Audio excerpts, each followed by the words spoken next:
Welcome to the close. Couple hours left in a pretty eventful day so far. We're back in positive territory, heading towards the close here. An interesting afternoon setting up. Yeah, CFEI just tweeted at Elon Musk and said, hey, Elon, come do a podcast on Rumble once a month, and the stock spikes. So if you're wondering what's going on with CFEI, that was it. Yeah, positive day, as I was mentioning. Here's a look at where we're at right now, about 1% for the S&P, 0.75 for the Dow, 1.4 for the Nasdaq. Nice move for tech stocks back to the upside after yesterday. Crude sliding still 1.3%. We were wondering what was going to happen with oil today, but a bit of a negative move. Crypto's back in positive territory as well. Nice board to show you this EPAM against some Russian ties there. So outside of that, tech stocks pretty positive, I should say, also popular right across the board. Consumer discretionary names moving.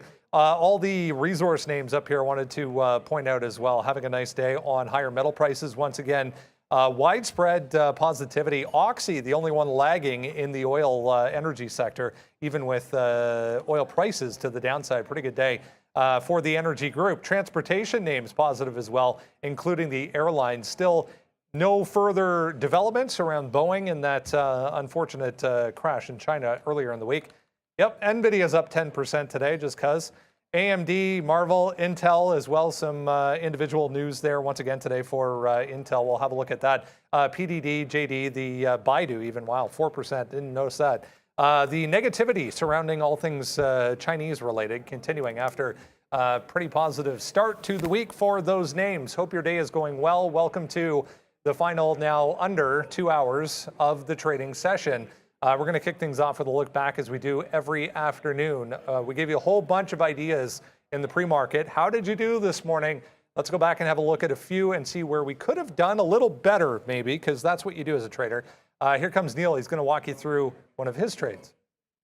Yes, sir, Brendan. We're going to talk a little bit about not my favorite stock. You know who it is. My main man Sean's on vacay, but we got Palantir today. And the credit to the community here because, as the market started going, this is more about taking advantage of an opportunity out there when it presents itself. So I'm not going to put on your hat, buddy, but I got it right here. And the truth was, when the market started heading to the downside and the shorts were working, there was opportunity to pick up longs in the bid if you could find some levels and you could find a trade that you could structure. So we're again with one of those big down moves that wants to reverse itself, and we go to the higher time frame. And a big shout out to Henry and a few guys in the chat that had me look at Palantir pre-market to know the levels we were going to want. They just asked what we saw, and this is what we sort of came up with here. Now, you go back the last couple of sessions, you had already made this nice test at the 1350 high, but I want to highlight this 1250 bottom, right? You get this 1250 bottom right here,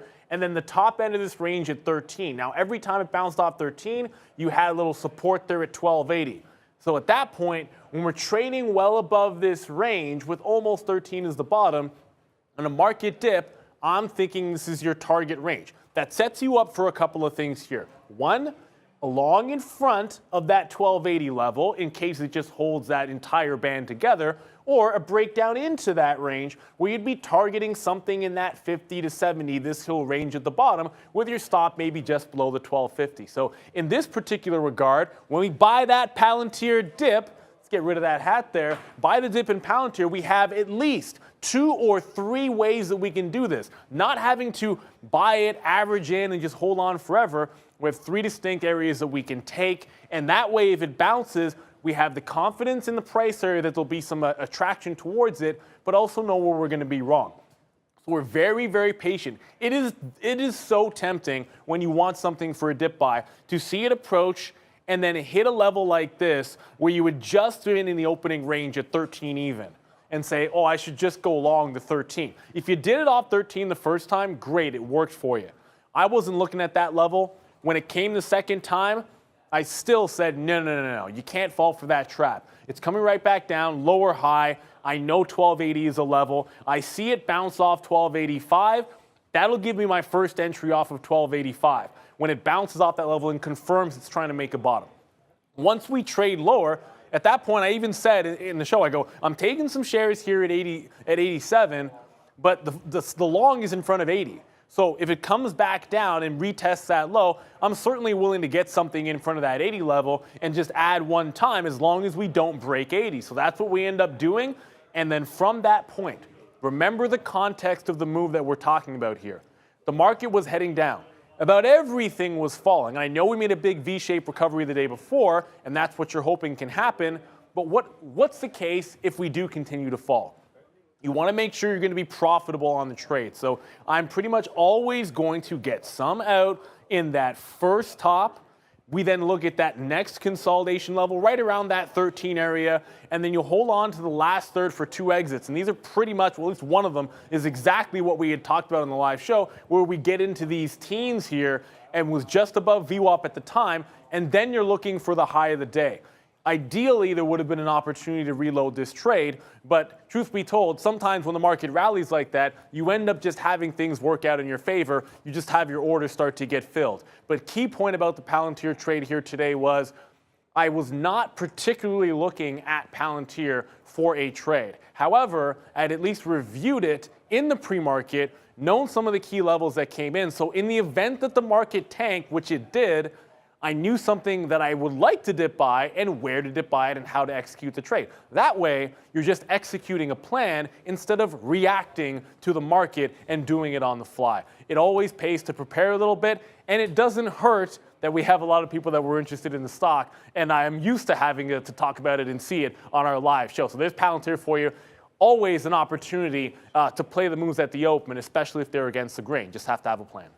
Have a plan, definitely. No better words, if you're a trader, have ever been spoken. That is the key. Join us every morning, if you're not already, at 8:30, guys. We go over that watch list, including, did we talk about Palantir today? We might not have, actually.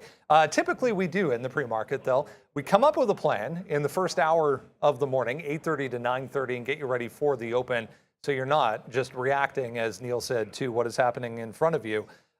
In the market. So this is what I was mentioning about to kick things off there. CFVI, big spike up to 1230. We come right back in, however, still up 2%, but huge volume. So this is the reaction on the stock when Rumble simply tweets at Elon Musk and says, hey, Elon, come do a monthly podcast on Rumble. I wonder what the reaction, guys, will be if Elon even responds to said tweet. To the moon, right? I don't know. I'm a little surprised at that. Like you get 70 cents on an 1150 stock off of that tweet. Of course, it comes right back, but you know, like it's still pretty impressive that that's the case. If he does come on it, I think it's going to be pretty intense. Everybody knows how popular he is. That's what it's all about. It's drawing people to the platform. You get someone like that, it gets even bigger. There might have been a trade if you caught this early. I think like we talked about with Uber in the pre-market, like the early trade was good if you could have somehow caught the initial break, the volume spike, taken out the previous high. Those are all in play. And once you have not gotten that, your first and best bet, and this is hard to see on the one, your first and best bet is the initial consolidation holding something significant, and it looks like it does pull back to like 1190 to 12 even, right in front of this peak, and then it goes one more time. So if you either have, maybe you've got this break for whatever reason at 130, or you've got this break a little bit later when the volume comes in, the high break, that consolidation. After that, if you are going to go long, it's pretty much going to be off the low, saying, well, it's good news overall. It's not bad, so we shouldn't trade lower than we were. And I think that's what you'd be playing for. But I'm not going to be chasing this, although not a horrible idea to check out to see if Elon might respond. Just keep your ear to the ground with his feed, and if he happens to give some kind of a response there positively, you have the stock up ready to go. It's not entirely dissimilar to when Astra had the launch, and watching it on the YouTube feed and had the level 2 up. Now, mind you, I didn't make the execution because I had no idea what it was that I was seeing. In retrospect, that was a bad call because I should have just seen the flash and punched short. But that's the kind of idea. Keep your ear to the ground if you're trading this in CFVI. Were he to respond, you're going to get a bump. And that's the thing, though, right? Even though it bumped up, it's still within the bands, right? 70 cents off the $11 stock is great, but at the same time, look how far we went and came back near the top end of the range, just slightly above from the high from the 11th of March. So not so long ago, even though it's reacting, it's not reacting out of control. Something that's out of control is like going back to February the 7th, the 8th. Those days absolutely nuts. This contained. So it's a little different game. You can try to fade the move like this, or if you're watching it, you can just jump on board, get out real quick. Know when you step into a trade that there's limited upside when you're looking at a daily chart like this, right? You have to know how far you can go and how far you can get away with before you got to give up on that type of idea. Well, keep an eye on Rumbles back there. I wonder when that deal is closing. I should find that out. CFEI, obviously, going to be RMBL at some point. Apple, 1% here. The other major headline that kind of happened while we were away and you guys were all with Trader Prad. Apple still up 1% here. They came out and said they're working on, and this is apparently going to be available, guys, by the end of this year or early next, a subscription-based service for hardware. So iPhones, iPads, whatever you want, even Macs maybe. You pay a monthly service as you would for iCloud storage, and you get an iPhone. Now, I know a number of people, my brother-in-law included, who spends way too much money every single year on a brand new phone because he's that guy and always wants to have the latest iPhone. But I mean, there's still value in the one that's a year old, obviously, that gets sold. But does this now eliminate the need for that kind of idea, guys?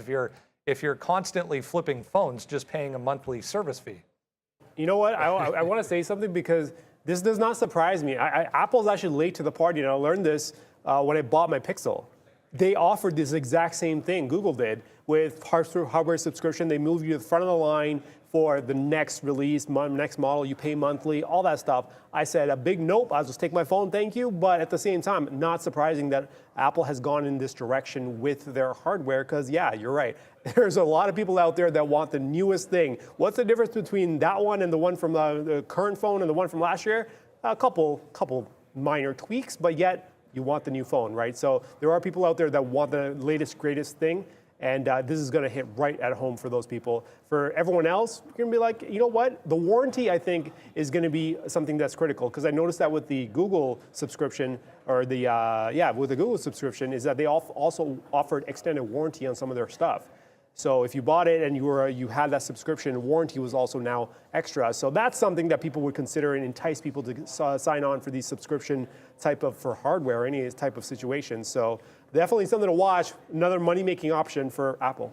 Yeah, and I'll keep it simple because I'm not sure there's too much intelligence I can add to that. So thanks, Arun, because you basically just covered everything. But I look at things a lot of times this way because I think I'm just weird sometimes. But it's not about what you would pay for, it's what other people would pay for. Yeah, absolutely. So like the way I see it is, I'm not going to call out anybody in my fam, but my pop's probably going to have that subscription whether he needs it or not.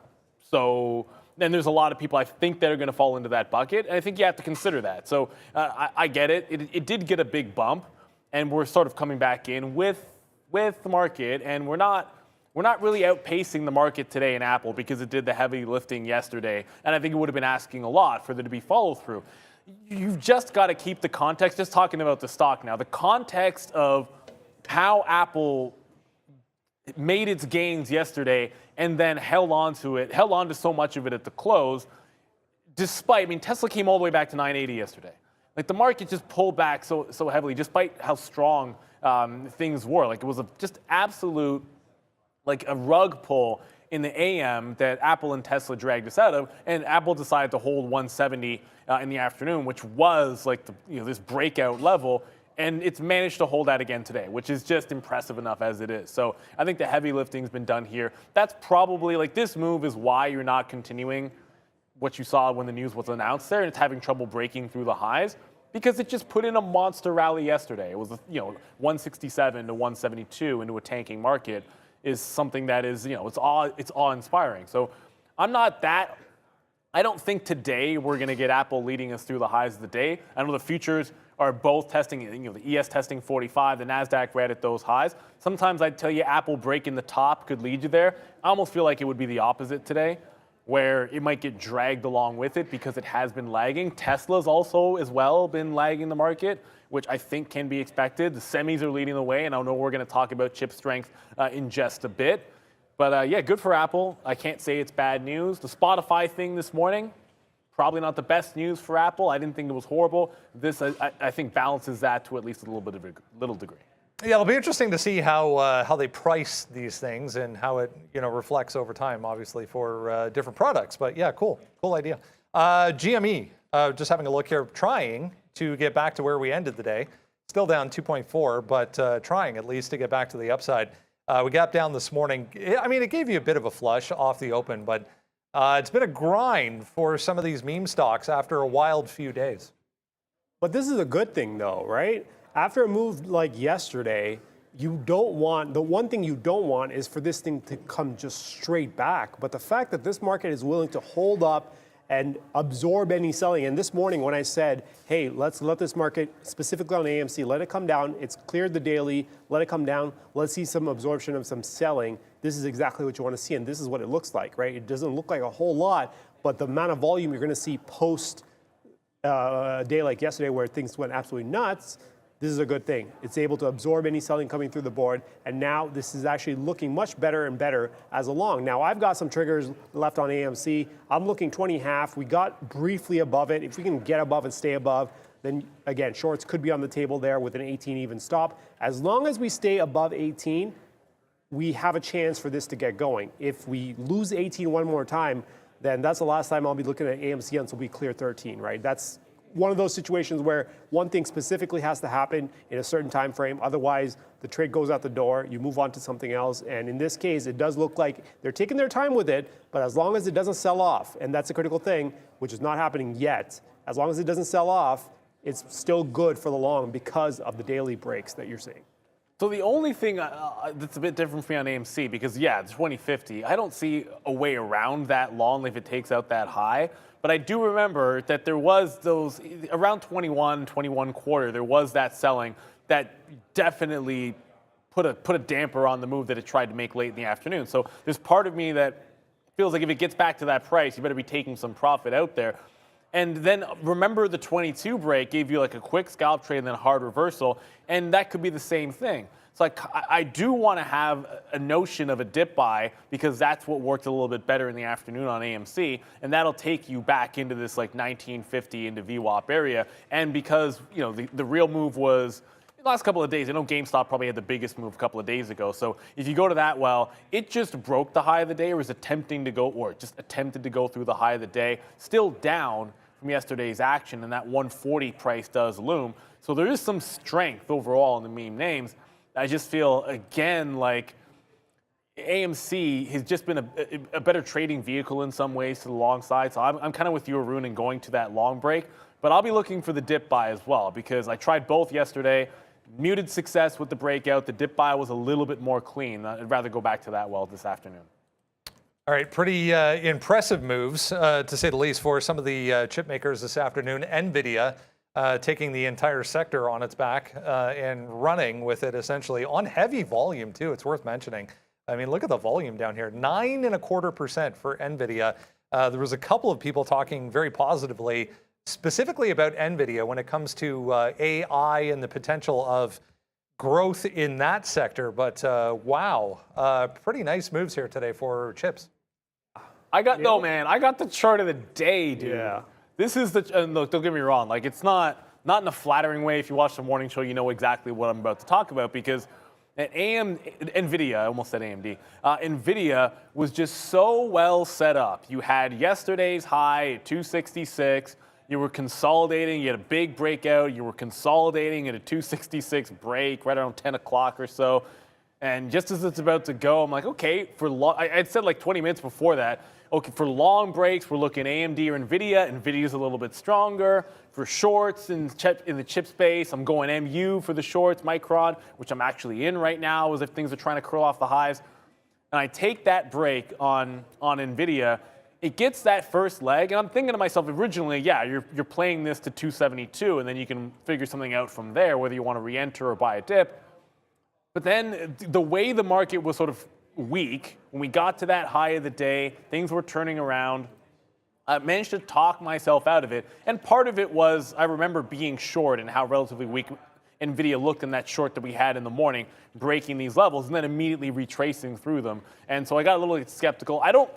I don't think it was the bad read to tighten up the stop and get out of it, because in the moment, you've got to go with the information in front of you. And at that particular time, I just didn't feel like it was that strong. So I had changed my mind on the fly when watching the futures overall. And it ends up being an obvious mistake. However, a couple of points. Like, once that had happened, if you sort of just clean slate it for a little bit and remember that that 260 breakdown did not follow through to fill the gap to 250, then this morning reestablished that 260 level. Okay, so support's still there. Spend some time below it, but you snap right back above it. You then break out, and then at this point, when you take out 272, you're breaking out on the daily. And you're just breaking out on the higher time frame. That's not split adjusted. I'll zoom in. You're gonzo on the higher time frame, and there's a lot of air. There's a couple of wicks up there, but there's a lot of air, at least up until this 280 to 285 area, which is pretty much exactly where we've gotten to. We've gotten to 283 top. So if you reset yourself, sometimes you just got to do that. You get rid of the executions on the chart, reset, ask yourself, if I hadn't looked at this yet, what would I be doing right here, right now, and ignore every trade you made before, every read you had before? What would I do right now? And sometimes, even when you're in a trade, the question should be, if I was flat, if I didn't have this position, what would I do right now? Would I be short? Would I be long?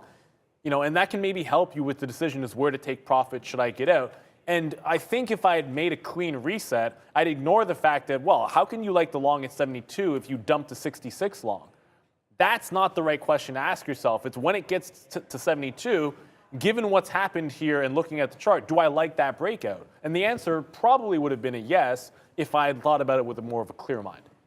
All right, for me, Nvidia was one of those trades where I had to leave early, so I kind of missed out on the trade that I would have preferred to take. Now, we were coming into this, if you look at the chart here, we were coming into this marking off that 273 as the high, the daily multi-day, you know, it's not even multi-day at this point, it's multi-month now, going back to early February on the resistance side and early December on the support side, it was that 273 area, right? So if we can get above it, there's a potential trade for the long, but we were looking for fades in front of that level. So we were trading in the 260s.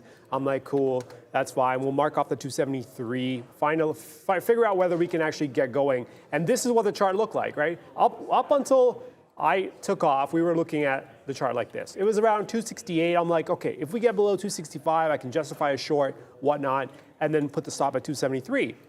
Of course, it takes off 273 right around 11 o'clock, 11:05 or so. It's above 273. At that point, given that the short never came to play, because you can't fade it at this point, obviously the level's broken, but I was looking at 275 to break it, to go for the short side. We didn't get that. 273 breaks, takes out a multi-month high, consolidation high, which now opens up the upside, right? So you go long 273, put the stop at 265, where you were initially thinking to go short, never got triggered, never got a set up for it, and then here you are absolutely on a tear north of 280, and when you go back to the daily, it's not surprising, right? You're getting a move like this that's got space up to 290. So it's not surprising that we're getting this aggressive of a move because of the levels that we've been clearing. We've been setting this up for months now, and we finally got going today. So a missed trade on my part, but at the same time, hey, this is the kind of setups you want. A trade in front may be there. If you can't get that, you got to get the trade on the level being broken. You got to be open to both trades, right? They've got to be available to you. You can't just look at one side and be like, oh, that's the only one I'm going to take. Be open to both sides of the trades. Yeah, pretty clear breakout. I mean, it's a couple of days consolidation for Nvidia, for AMD. Now we're moving higher. So constructive overall for the overall market. Danielle Shea going to join us from Simpler Trading coming up here in about a half an hour. I know she loves to trade these stocks, so we'll get her take on some of the chip makers. We're also going to talk to her about the meme stocks and what happened this week and how she approached it and whether or not we should continue to think about options ideas on the meme ideas. CLF, saw a couple of people mentioning this. Cleveland Cliffs back to day highs, 12%, 12% on the day for CLF. That's a 52-week high. Also wanted to mention here, U.S. Steel, because U.S. Steel had a huge volume spike there through 38. So another one up 5.8%. But wow, X on a tear today. Let's talk Uber. They came out this morning and said they're going to add every single taxi in New York City to their app, which was viewed very positively. Here we are back to, pre-market highs. So a nice day here for Uber, guys. Oh, Uber taking us for a ride. Oh, well, taking me for a ride specifically because Neil actually cashed out Hang well. on a second. We got the Uber car coming. Oh, for the love of, I'm way too slow with it. We got the Uber coming. I can't even find the Uber car. It used to be on here. I don't know All right, where. we're looking for the animation where the Uber car would come pick us up, take us where we need to go. But it only took Neil, left me behind, and there I am. There it is. There, I was chasing after that car and finally caught it very, very late to the party. Uber. It was that 34 break pre-market. We never caught it because the news came. We never caught it as soon as the 34 broke because the news took off right around 8 o'clock. So we put down bids. Neil put down 34.35, I believe. I put down 34.13. He got the fill, I didn't. And then north of 35 cashing out. Me, as soon as I saw it, I started to see what 35 was bringing to the table, around 35, going all the way up to 35.50. I was like, you know what? I don't want to catch it on the way back down, not initially anyways. So let it come back down, see what it's got. Let's see what you got below 34 even, right? It tried around 950, 955. It tried to get through 34. And I'm like, you know what? There's actually decent strength here. And let's put some bids down, grab the long. You see me long, 34.56. So that's me right there. And as soon as I got filled, it took us for a ride. Straight to the downside, all the way to 33.40. Stop on this was south of 33, which was pretty much roughly where we were closing, the closing range, I guess, from yesterday. And then it bounced, great. It still looks good on the daily, and that's why I'm okay sitting in this trade all day if necessary. And now here we are out after taking a ride on Uber to the downside. Here we are only out 8 cents on Uber. And look at the daily. Before I let Neil go on this one, right into support. Is that even surprising we bounced? No, it's not. I just wanted to make sure that was there so I can be confident in taking that long, and that's what I did. And now for upsides, hey, can we get to 35.50? Can we get to 36? That's the range where I'll start looking to take some profit if I can get it. Oh, don't do it to me. We got food coming. Oh, Brad coming through with the have like fries. No, I'm good. I'm good. I have a gentleman's agreement with Trader Prad, that when he gets super chicken, I'm like, I can't eat all the fries, but just give me a few of the fries. I'm not going to eat on it. I can't do that to you guys. That's actually mean. But yeah, just give me a couple of the fries. It wasn't a perfect trade on Uber, but it was one of those, like the only chance you had, like we said with the CFEI thing, was you're not getting that break in the pre-market. Unless for whatever reason, Uber was the stock you were watching in the morning, maybe you could have had it, but you're coming to it after it makes the move, and I just happened to be a little bit more aggressive with the dip. We were talking about it too, and I was just like, well, I want to buy in front of the quarters. I'll just put the bid at 35. And it ended up getting down there and filling. What's more interesting to me now is that this 34 or 35-ish area is trying to hold the line. And if that were to break down and the market turns, it might turn into a bit of a sell here on Uber. So I think that definitely bears watching. But someone brought up in the chat, and I mean, this is not related to Uber in particular, but NIO has earnings after market. I think the question had a lot to do with, getting the long in here, liking some of the support. Look, any consolidation in the afternoon sets you up for a decent trade if you have a bias, because you can be long in the consolidation with a stop underneath. So you could like 2150 as an out, let's just say. You could be long in the mid 60s, and you'd be playing scalps them out and then look for a break as well of the 22, which has room to the top. And then the short kind of works the same way. The problem I have with, and then if you start to look at moving average crosses, which I think is what was mentioned as well by the viewer, was when something's reporting after market, sometimes you can throw a little bit of that out the window as to how it's going to react going into the close. And it might matter just what the bets are going into the close that people have made in terms of how it's going to move. So the technical setups aren't always as clean, and I tend to avoid it. My gut usually tells me just fade whatever has been happening. Like if it's been ripping going into earnings, then I'd be more afraid of the long than the short, because then like risk off to me on anyone swinging into earnings on NIO would be to cover longs, not the other way around. Like, and again, it's an oversimplification, but sometimes I find that's useful to just take the most obvious simplification you can if you don't have anything else to go by. So I don't really mind the setup. I just have some caution with NIO reporting after market. I know we're going to be trading it tomorrow. Didn't really find anything that I love today. It would have been nice if it had broken out, and I guess I should have favored the short there instead. But JD was a good short, and I know we were looking at JD and Billy, and NIO probably was the same setup that I, again, stayed away from it because it was earnings maybe. But that rollover off that high was actually quite good. The strength in NIO in the pre-market ahead of, as we said, earnings tonight. We've spoken on this show many times about the idea of psychological levels or big round numbers or whatever you want to call them. Seemed to be a bit of that happening today in Tesla. We were watching Tesla in the pre-market, had a nice move initially higher, but this 1,000, guys, seems to be a bit of a magnet so far, anyways, for Tesla. Sense. It's 1,000, right? That's where a lot of people are trying to make their decisions whether they want to buy or they want to take profit if they've been buying in the 800s or they want to now sell or short or whatever, right? 1,000, big round number. You're going to get that action around a big number like that. Hundreds, every hundreds you get action, and then 1,000, big number. Now it's a matter of, hey, are we going to get enough buy side action to hold this market, hold a stock specifically, and get it going towards that high, which sits around 1,200, because that's going to be the next big number to pay attention to. Why?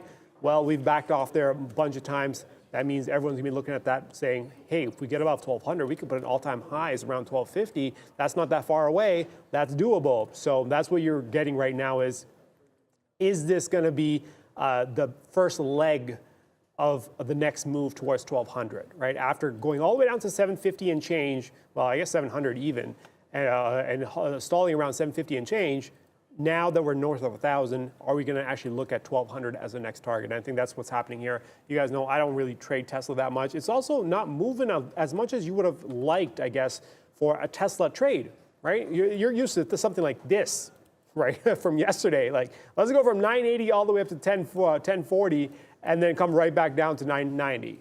That's the kind of move you're expecting from Tesla. At 1,000, are you expecting it to go from 1025 to 995 or 990, I guess? And kind of just go sideways for the most part? That initial move was great, but after then, sideways, right? We're kind of stuck in not even a 10-point range at this point. So Tesla's deciding what to do, where the buyers are, where the sellers are. You'll find out in the next few days. With the month ending, with the quarter ending, that's going to bring some volatility. That's going to bring some options onto the table. So definitely keep an eye out as we stay around this 1,000 or walk away from 1,000 as the month comes to a close. Yeah, you're dead right. It's got to move. It's got to move away from this price before I think we've got the really good trades on. And that's it was great going into it, and now that we're here, it's time to maybe back off Tesla in being overly aggressive trading it. I think that's par for the course at times. I see AGRI moving here a little bit, so I just want to quickly jump over as I tempt fate by flipping to it in real time. So, with the a potential increase in sanctions, some of the agriculture names are going to have that bump to the upside, and you're getting a pretty large break here on AGRI up that 25%. It's taken out 420, which was the high of the day earlier on. It's even a green, right? It's even a green stock too. But you look at the daily chart, it gets pretty simple, I suppose, when you pull it up because it's just $5. When we first started this run earlier in the month, it stalled out pretty heavily at 5 even. So even as I look at it now, it's still going pretty it's an oddly linear move, right? Like it looks parabolic, but like really there's been like pretty healthy pullbacks on the way to the upside. It's going straight up, but not the way that you would expect it to. So I feel like it's like relieving pressure and then relieving pressure, and that's a hard thing to fight unless you're somehow scalping it. That is not something that I think is easy to try and catch a top unless it just breaks here, spikes into $5, and then comes back down. If it does this same setup into 5, that's a tricky trade. If it consolidates and just spikes into $5, I think it's easier to pull something off. And you can see the support down at that 4 to 420 level, but the volume has started to taper off.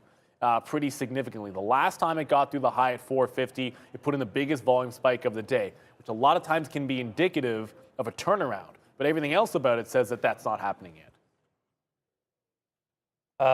Ms. V and I were just talking about some gas price news. Never mind.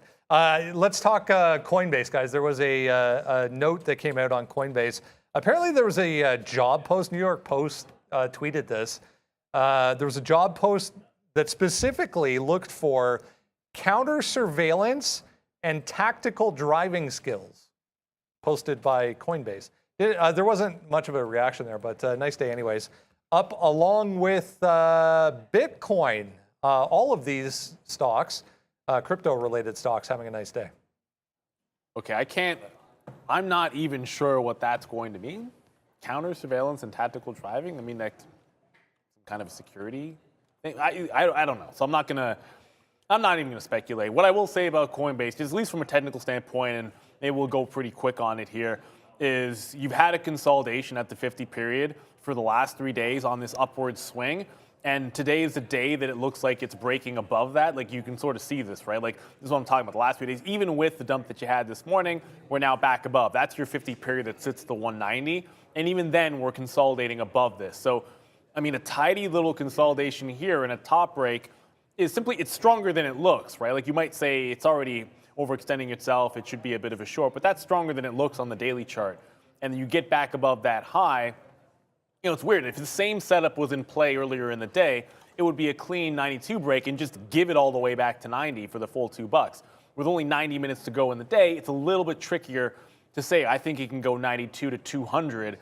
But really, on the higher time frame, that's kind of what I would see there. Like, hold above that range and try to break back out. You've got room to 200. But it is the afternoon, unfortunately. So, you know, I'm kind of hoping that we can see this range or this consolidation to go sideways and make a play off this in the morning. I don't think that the correlation between it and Bitcoin is as big as it used to be, but it is worth noting we are breaking towards 45. We're pretty much at 40. Yeah, we're pretty much at 44,000 right now, getting pretty close to that 45 mark, which has been overhead resistance from the 40 break. So, you know, you can make that bit of a run and it can drag maybe Coinbase with it, but I'm not sure what to make of that news, to be honest with you, but we can just look at the chart and hope that we can see this level tomorrow. I mean, I saw the level today, so I jumped on board as soon as Brendan said. Yeah, Brendan said coin. I looked at the chart. I'm like, oh, sweet, 190 on coin. I'll take that. Have we tested it? Have we tested it before?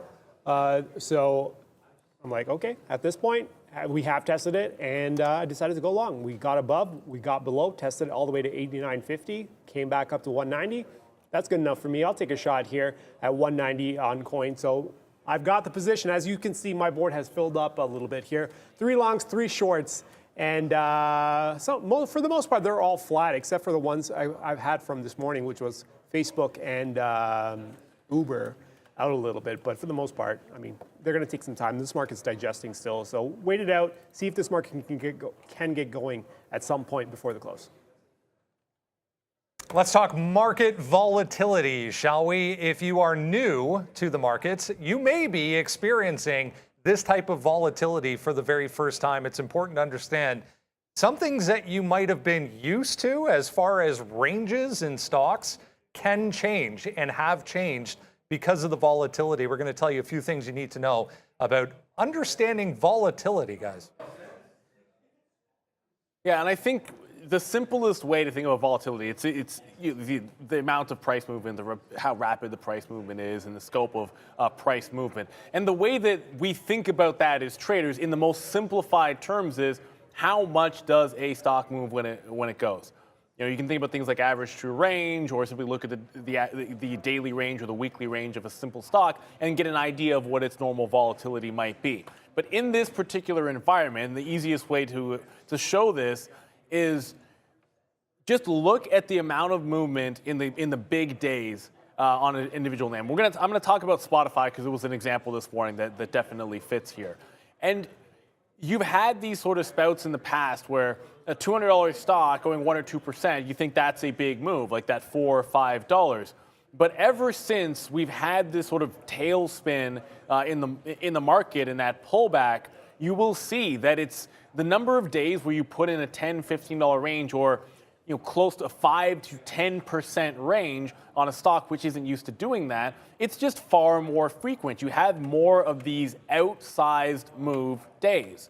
And when that becomes the norm, you begin to change your expectations, both for the prices you can get in terms of entry points and for the prices that you should be willing to take for exits. And the reason I bring up Spotify is because we had the discussion this morning that I didn't really see a setup in the middle of the range for Spotify on the good news gapping up. On the good news gapping up, of course, there we go, Spotify. On the good news gapping up, that was still Coinbase. But if it made a dip at the open, I knew we were looking at these levels in the mid 40s, saying, yeah, but look at this consolidation area of support, 144 into the high 148 range. Like this area here on good news, that's an area that I think there could be some volume and you could bounce off of.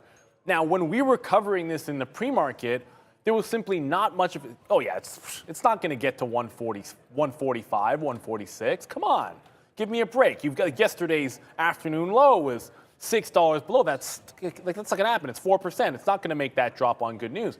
But lo and behold, in this market, in this year, by the time you get to 10 o'clock or 10:30, it's at that price. That is, and the thing about that is it should have been anticipated because we are in an environment now where there's increased volatility. And the easiest way to find that is just you can look at a daily chart and look at the last 6 months versus the 6 months prior to it. And that's just simply been the case. Things are stretching out a little bit. And what that means is when something is coming down and you are looking to buy, you can be very patient about the price you expect to get because it is likely to go a little bit further than it normally would. And the same thing follows. If were you in a short position here, then you can expect it maybe has a better chance of extending. So you want to hold your trade for more. It also might mean that you have to enter your trade anticipating a wider stop area. So you might have to take less shares and have a bigger stop in terms of growth, and also expect a bigger winner. But that was a perfect example this morning. We didn't really think it was going to get to that price. In 30 minutes, it was there. Volatility is a big thing, right? Volatility always brings opportunity. So anytime you get volatile markets, you're going to have opportunities. You can choose from a lot of different names all of a sudden that are moving, setting up, doing whatever you need to do to make money. But at the same time, you have to be aware that there's different approaches that you have to take when volatility picks up. So you have to adjust for volatility in your trading approach, right? So momentum strategies will be great, stellar. Scalping with momentum during the very, very volatile periods, that's going to be probably the easiest thing to do at this point, right? Because the markets are moving, you get in one direction, it just goes further than you would expect, you cash out, you see the turn, you spin it around, you go for the short, it takes off in the other direction. That's exactly what you want to do, but you're not always going to get that. So you have to be prepared for times when we go from high volatility periods to low volatility periods. And it's just a matter of managing which approach you're going to take when you get to that period. An example that I want to show you guys is futures. We know futures have been moving decently well in the last little bit, but let's just go back to March the 16th, Fed Day.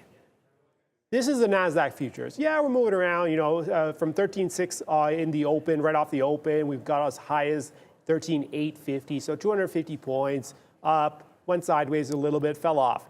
And then Fed comes out. We go from 750 down to 480, large move. Then a rally from 13,480 to 13,980, 500-point rally. That's volatility. That's the kind of opportunity that you're going to get when the markets go absolutely nuts. And when you have something like that, there's opportunities for momentum plays, entries after the fact. If you missed the move, now you can maybe jump on board at the next break. And this is going to go in further because there's volatility, there's volume. Everyone's trying to get in, out, pushing things further than they need to go.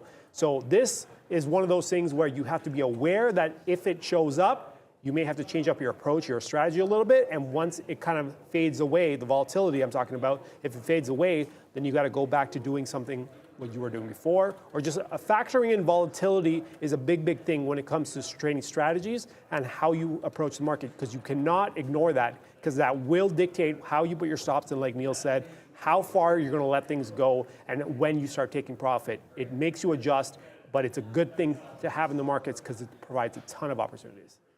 Size does matter in high volatility environments. We'll leave it at that, guys. Great talk on volatility that we're seeing in the market, continue to see today. Miss Danielle Shea, as I mentioned, coming up here in a few minutes. We're going to get her take on a number of different topics. If you have anything you would like to pass along to Miss Danielle Shea, Miss V is waiting right now. She will let me know and we'll pass it along.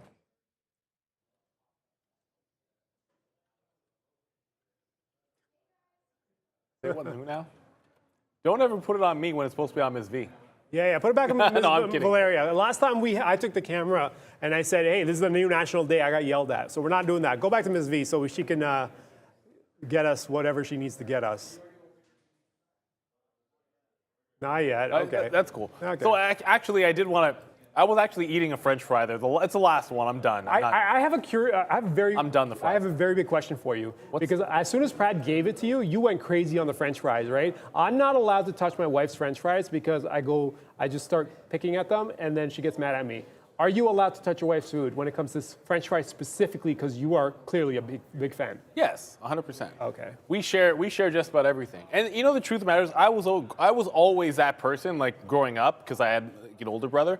Yeah. It's like, I'm not sure. Mine is mine. You know what I'm saying? Like, that was always me. Now, you got to be able to share. A lot of it, you have a kid, they're just going to take what they want. Like, daddy's plate is my plate. If she wants the last treat, she gets it anyways. If she wants the last fry, she gets it. And you get accustomed to that, then you share everything. But I did want to talk about sundial. And yes, we actually get to talk about sundial. Because there was a conversation, I think, happening between a few of the viewers here in the chat. We're talking about sundial breaking out at 65. And Brennan just said size matters. And look, I understand sundial breaking 65 here, going up 1 cent, being up from 61 to 65 isn't necessarily a huge gross move, right? Like, from that low to that high is only 4 pennies, but it is still a significant 6% move from that bottom and gapping up even a little bit more than that.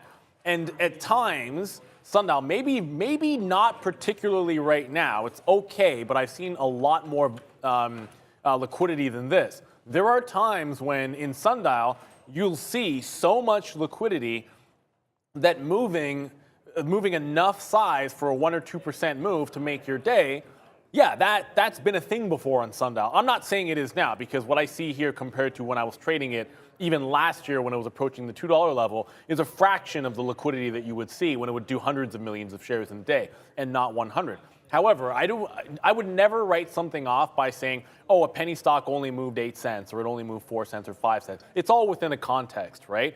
Like, there are levels that I remember when sundial broke $1 one time, and you could have, the only impediment to how many shares you could have executed on the trade was how big your buying power was, reasonably speaking.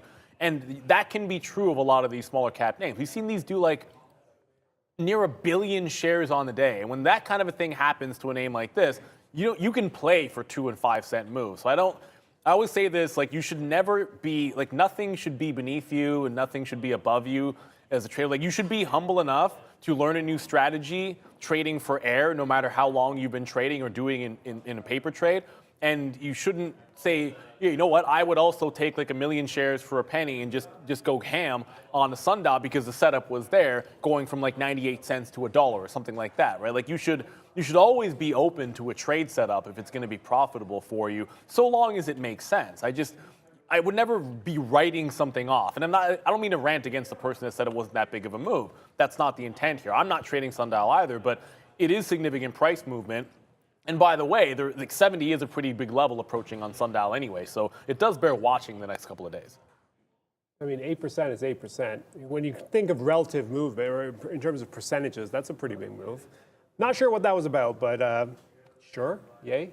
What? Yeah, no. I was looking at man. I was looking at something else, but SNDL going. I'm just looking at the names that I've got, as you can see on the table before we go back to Brendan there. 3 longs, 3 shorts, and it looks like coin is coming back a little bit. Okay, 190 being a problem now on coin, but we'll hold on to it. We like the daily, and that's the only reason we got into these trades anyways, right? So we're going to hold on to these and see how this plays out as we get closer to the end. Facebook, which has been an issue since I got filled this morning, now finally coming back in, almost flat now on Facebook. So Facebook making a turn as the market looks like it's double topped around that 4,500. Remember, we got 4,505 as the upside break. But if we get below 44.75, shorts could be back on the table there on the futures. So 44.75 or 45.05, whichever level we go with, whichever direction we go, that's the direction I'm going to go with. So if we go through 44.75, shorts are on. If we go north, longs are on, right? As promised, Danielle Shea, VP of Options at Simpler Trading, joining us once again. We missed you last week. Welcome back. So much. I missed you too, but I had a great spring break with my son and he was not letting me anywhere near the computer. Great to hear. We all need that. Danielle, let's talk about what has happened, because I mean, so much has happened. Let's talk about some meme stocks, because it's been an interesting week. I mean, a little bit quieter today, obviously, but it's hard to avoid not only the volume, it's hard to avoid the volatility that we saw in GameStop, that we saw come back into AMC over the past couple of days. I mean, we didn't catch your opinion on this the first time around, the original meme stock rally. So give me your thoughts here generally on how to approach this. We've had a ton of questions over the past couple of days. From an options standpoint, how do you trade such high implied volatility? So first of all, I mean, I can't even tell you the first time this short squeeze happened. I was so sick with COVID, and I'm still bitter about missing it because I love trading a short squeeze, especially this kind of price action. But when you're looking at GameStop right now, and I'm pulling up the chart, this is my daily chart. These moves off of the lows can be really fun because of the high short interest. And so typically in those kind of situations where you're getting really oversold, you start rallying off of the lows. Really, when you start breaking up above a new high, that's a time where you can go out 3-4 weeks or so, buy some Delta 70 calls. That's usually how I'm going to trade it in the options market. But honestly, at this point, I think it's going lower. I mean, it hit this area of resistance right around 145, 150. I actually think it's a better place to sell the calls. The implied volatility is really high. That means that the options are expensive. And I mean, you could probably get away with just selling some premium on this for a pretty good price. I mean, look at that. They're $16 at the money. So, I mean, if you sold the 135 call that's expiring in 21 days and the thing trades lower, I mean, you can make yourself $1,600 a contract. To say the least. I mean, it seems like everything when it comes to these, you're going to get huge moves regardless of how you approach it. It was interesting to see the initial day this week when GME seemed to be kind of leading the way as far as momentum and volume, and AMC and some of the other names were kind of following along behind. And then it switched. The next day it was more AMC that kind of took the spotlight. The initial headline, of course, surrounding GME. Talk a little bit about the AMCs of the world here, because, I mean, AMC, there's cost, there's HYMC, obviously, the gold mine in itself.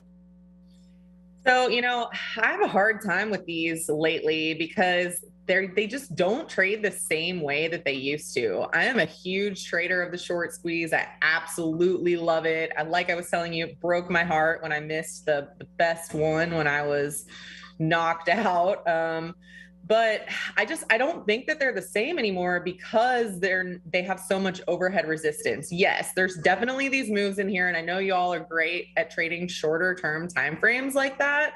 But for me, I mean, I look at it and this is the moment in time where I want to trade something like this. When you're in a bullish trending pattern, you're breaking up to a new high, you have a lot of high short interest. That's the moment in time where it's really exciting.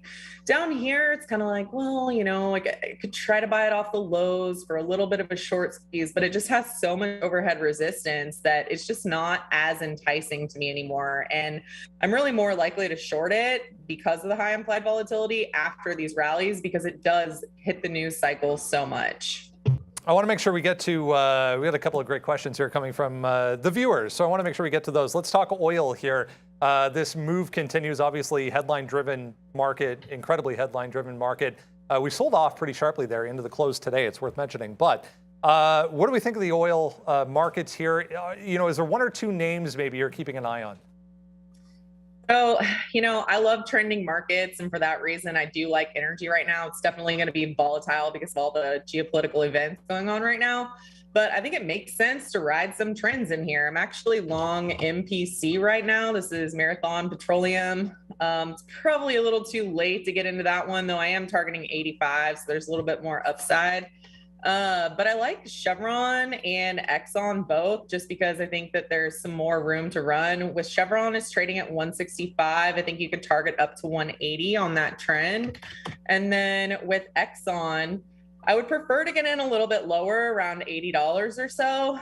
But my target would be a return to 91.50, and then after that 95. So if you're going to trade the energy stocks, I mean, just expect they're going to be volatile. But I mean, swing trades, 3-4 weeks out, That's exactly where I'm looking in the options market right now. Is there a way, Danielle, we had a couple of people talking about this, is there a way, because this is such a headline sensitive market right now, to kind of protect yourself if you're looking at that kind of a time frame?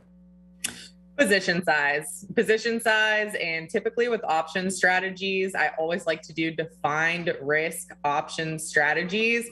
There's a difference between, selling naked calls and doing something like a spread. When you trade option strategies like spreads or butterflies, you can never lose more than what you put in when you entered the trade. But there's a lot of other trades in the options market that isn't the case. So you always want to trade defined risk strategies. You always want to look at your position size relative to your overall portfolio. And you also don't want to put your entire portfolio in energy. When I'm trading options, I'll have some housing stocks, an energy stock, a Tesla. Because the headline risk is very, very real when you're messing with this space. When it comes to, great points. When it comes to some of these other small cap, we've seen a lot of, low float, small cap energy stocks riding the coattails of this move in oil itself. Is that an avoid altogether for you?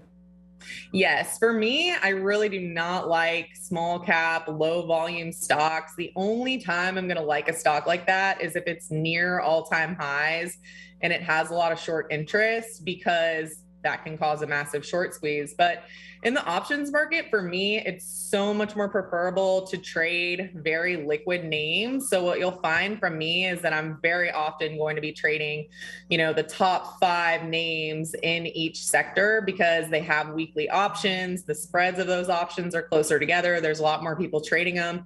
And so it's a lot easier to get in and out and to set up stronger trades. Let's go to Tesla. Don't want to take up too much of your time here.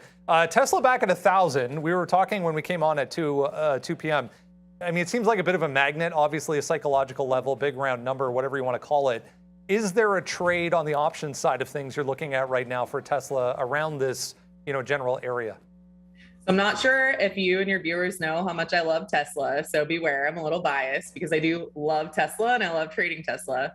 I have been watching this chart like a shark, okay? I've been targeting $1,000. We made that 1,000 price target, but here's the thing. This can so easily be a sell the news situation because everyone was looking for it, right? So what I want to do is I want to be careful with this level. I want to see if it's going to pull off a little bit. Since I love Tesla, I personally never short it, but if it did start rolling hard, you could. What I'm looking for is I want to see price come up above that 1,000 price point, which it is. I want to see it hold there. I want to see it gap up or open up above that level tomorrow, because if it can stay above that level, I'm trading it to 1,200. All right, we had a question regarding SoFi. I'll put you on the spot here, but SoFi going to be apparently at a Bitcoin convention coming up in April. This viewer has calls on SoFi going into the April conference, it would look like. I guess thoughts on what to expect going forward here. I mean, they announced that no-fee crypto exchange earlier in the week, so a little bit of headline news for SoFi. So let's see. So I'm looking at the chart here, and people always ask me about these kind of news-related trades, right? And I don't ever want to say it's a bad idea, because I'll trade those kind of news-related trades with Tesla or something else that I'm more familiar with. So I mean, you can definitely do that. And I'm not familiar with that particular event. I do like the stock, but the problem with this stock is the technical pattern. I mean, all of these kind of high momentum recent IPO stocks have just gotten completely creamed. And so while I think it's, if you really want to do it, it's worth a shot, but I wouldn't put a ton of money in it, because when you're looking at a pattern like this, I mean, you're in a downtrend. So unless you can get up above $12 and, maybe if you got to $12, you'd make a lot of money and it'd be fine. But for me, I would short this stock. It's in a downtrend and I would follow the trend to the downside. Stuff. One last one, and then we're going to get you out of here. I promise, Danielle. I don't want to take up too much of your time. It was okay. It was involving naked puts. So selling naked puts. What delta levels would you use in a strategy involving selling naked puts? Sure. Well, I'm going to use DWAC as an example, because that's actually the stock that I've been selling naked puts on a lot. It's all going to depend on if you actually want to pick up the stock or not. Okay. So sometimes when people sell naked puts, they just want to collect the premium. If you're going to do that, what I would do, I look at the chart. So for example, DWAC is trading at 72. Your previous low is down here at 61. That's going to give you, quite a wide range because, you have to look at it and say, well, if it pulled back a normal amount, you'd be below 60. So you really wouldn't want, if you didn't want the stock, you would want it to be below that level. Now, looking at premium in DWAC below the $60 strike, that's going to be bringing in about $3, which honestly is really good. That's pretty far out of the money, which is why I've been doing it. But for me personally, because I actually do want to pick up shares in this company so that I can sell covered calls against it, and I forgot to do it this week, I've just been selling them at the money. So right now it's trading at 72. The $72 calls are going for $8.65. Now that's 21 days out. I'm a little bit more aggressive normally. So I would go out until next week, give myself 8 days. But even if I sold the at the money put for next week, it's going for $4.75. So let's say DWAC stays above 72. I make my $4.75. Let's say conversely, I'm wrong and the thing trades lower. Let's say it's at, I don't know what, 69, 68, 67, and I get put the stock. Okay, well, I got it, but I also collected that $4.75, so my cost basis is lower. But if you don't want the stock, you have to do it further out of the money, like a Delta 30. But I would look below that area of support. Sorry, I hope that answer wasn't too long, but I was trying to be thorough. I'm sure they appreciate it. We do as well. You might want to have a look at some cannabis stocks because they just announced there's going to be a federal legalization vote on the floor of the House next week. So, oh dear, all the cannabis stocks just popped up. Danielle Shea's VP of Options at Simpler Trading. We'll let you get back to it. We appreciate your time as always. Thank you. I always love doing the show with you. Have a great afternoon. Lots of good ideas. Yeah, Tilray. Wow, huge pop there on that headline, guys.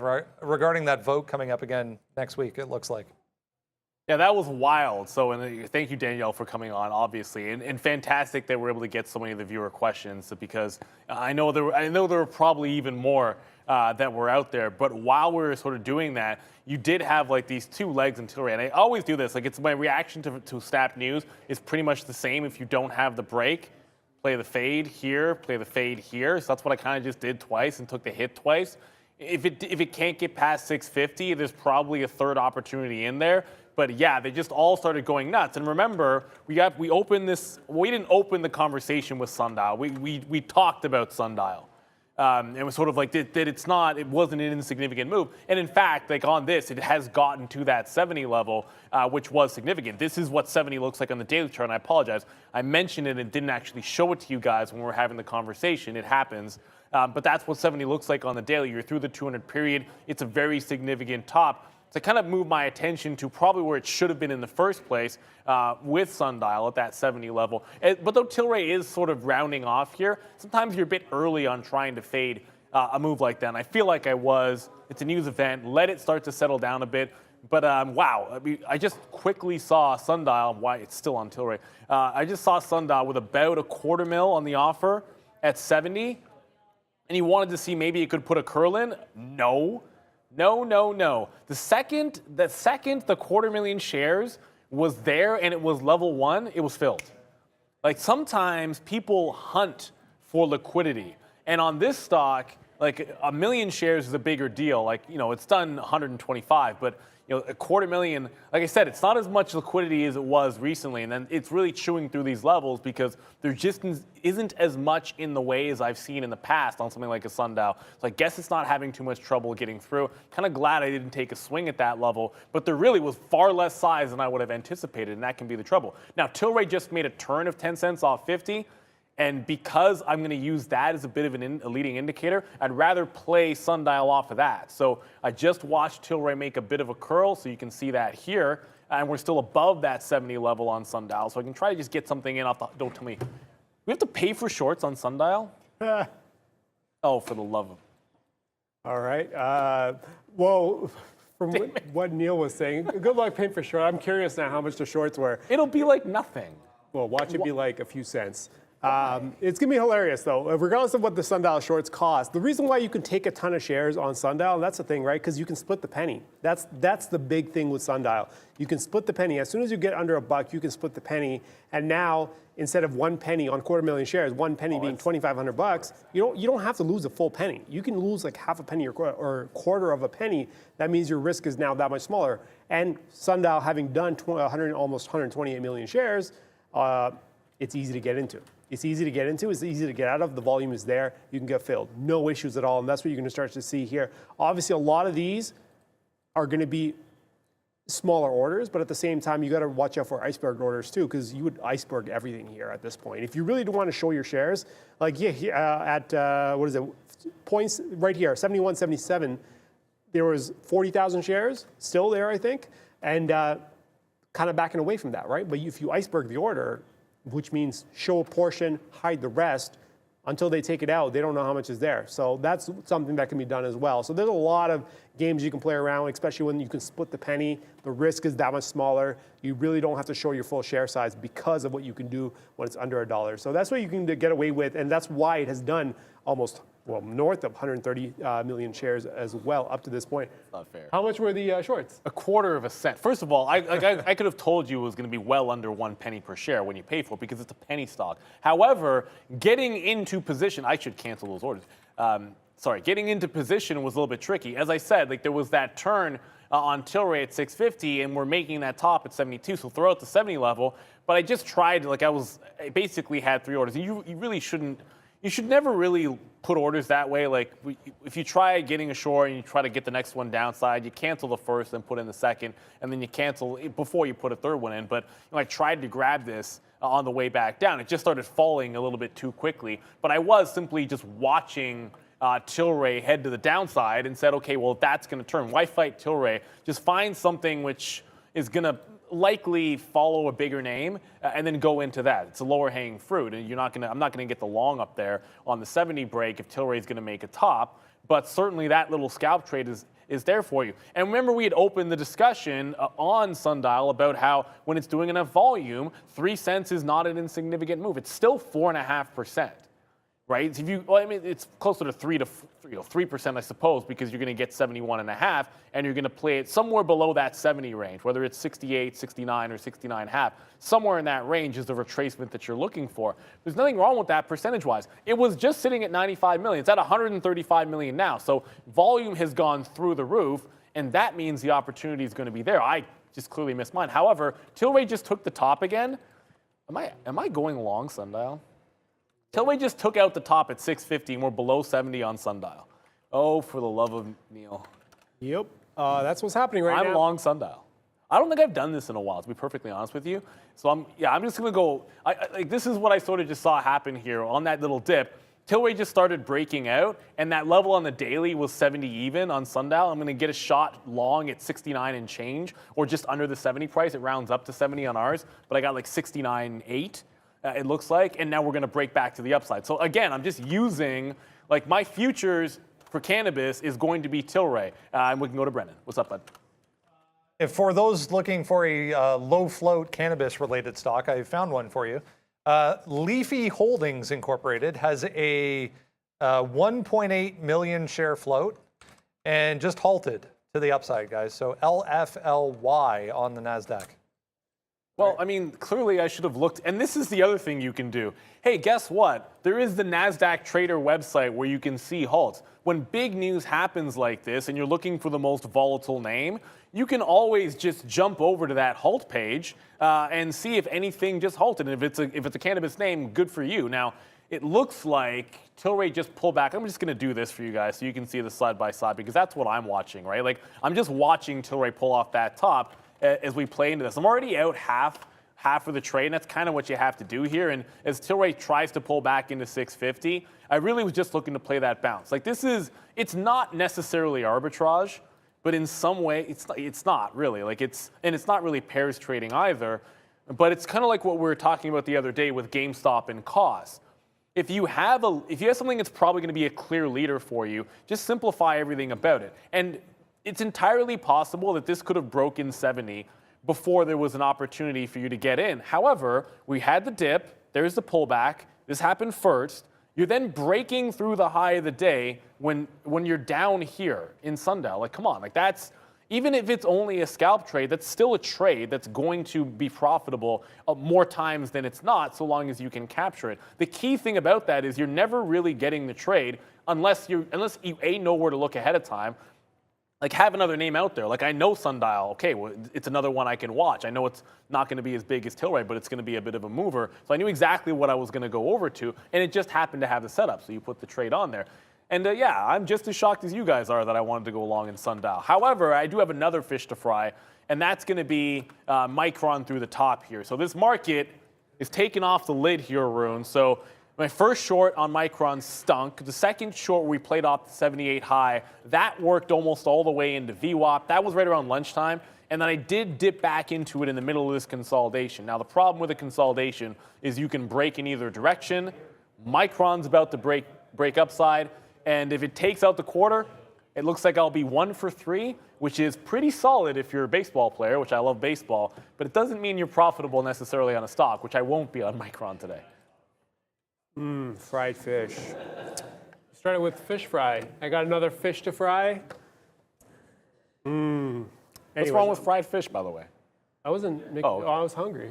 You're making. I'm hungry, but I had some fries. So He had some fries. I had to run out, come back. I come back, and Neil had taken Sean's lunch, which I've been eating, and then I was gonna ask Pratt to take his lunch, but he's like, I'm just gonna go ahead and get super chicken. So I'm like, okay, I'll take the pizza. It was pizza, but it was like just a small slice of pizza, which wasn't enough. Anyways, back to our board here. As you can see, my board is full of stocks, 3 shorts, 3 longs. 2 of them are flat for the most part. CRM long, Uber long, flat. I've had Uber from this morning, from that pre-market 34 run, all the way to 35, waited for it on the way back down. Facebook as well. This one I got into just before I took off, and Facebook it's on a roller coaster ride today. If you look at Facebook, right here, after 221 was a level based on the daily, and then after we failed north of 220, I was like, okay, I want that 217.5, put the offer down. It went up, came down, went up, came down, tried to come through that 217.5 one more time, and now it goes to the upside. And again, I'm committed to the daily level, so whatever Facebook's gonna do, Facebook's gonna do. I'm gonna give it a chance. So it's all good, and we're gonna leave it alone. What's the other one? So Coin, we got into, and Coin is, again, off a daily level as well. It's backing off a little bit. Well, not a little bit, it's 80 cents out. But Coin is falling off here, drifting off here. But again, 190, we waited for the break. It looked good on the daily, waited for the market to come underneath, came back above, and then to the upside we go on Coin to the, initially to the upside, but now we're coming off here south of 189. So that one's coming off. And then KBH was the other one I stepped into. KBH has got quite the story for us today. KBH, I'm going to start with the daily, right? I initially put down 34. That was the low from February. If we got below that, I like to go for the short. If we got above 36, I like to go for the long. That's what I said. We opened, flushed through that 34 bottom, spun around very quickly, and then went towards 36. I'm like, okay, great. They flushed the bottom out. Let's see if they can hold the 36 long to the upside. If we can get that, let's go for the long. It did not go, and spun right back around to the downside. So I'm like, at this point, okay, they're flushing the bottom, they're flushing the top. If we're going to make a move, it's going to have to be to the bottom, because on a day like today, when you take out a low from back in February and you spin around and go right back to the highs, not highs, but lows of yesterday, a high of the day and a resistance level at 36, and can't maintain that, and you go back down towards the lows, you got to look at the short. So that's what I did, 34 short, just underneath there. And the stop on this doesn't need to be high. I'm going stops just north of 34.50 into the 60s there. So if we can get a spin around on KBH, and this might be one of those situations where you are carrying this right till the end of the day, because KBH has slowed down, right? We saw that crazy activity, and then it just kind of drifted and trended down. The volumes kind of died off a little bit. So this might have to come down to the imbalances towards the end of the day. Again, if we can get below 34, the trade's still good tomorrow. If we can't stay below 34, then this is going to be a problem. This is going to be a problem going into tomorrow. That means today will be the only day I'm going to trade it because it's done way too much from down to up and back down and can't keep it below 34. That's a problem if we can't stay down there. But for the time being, it does look like it wants to take a slide as the market is a few points from its highs. It's trading at 44.96. Yep. The high is 44.98 half.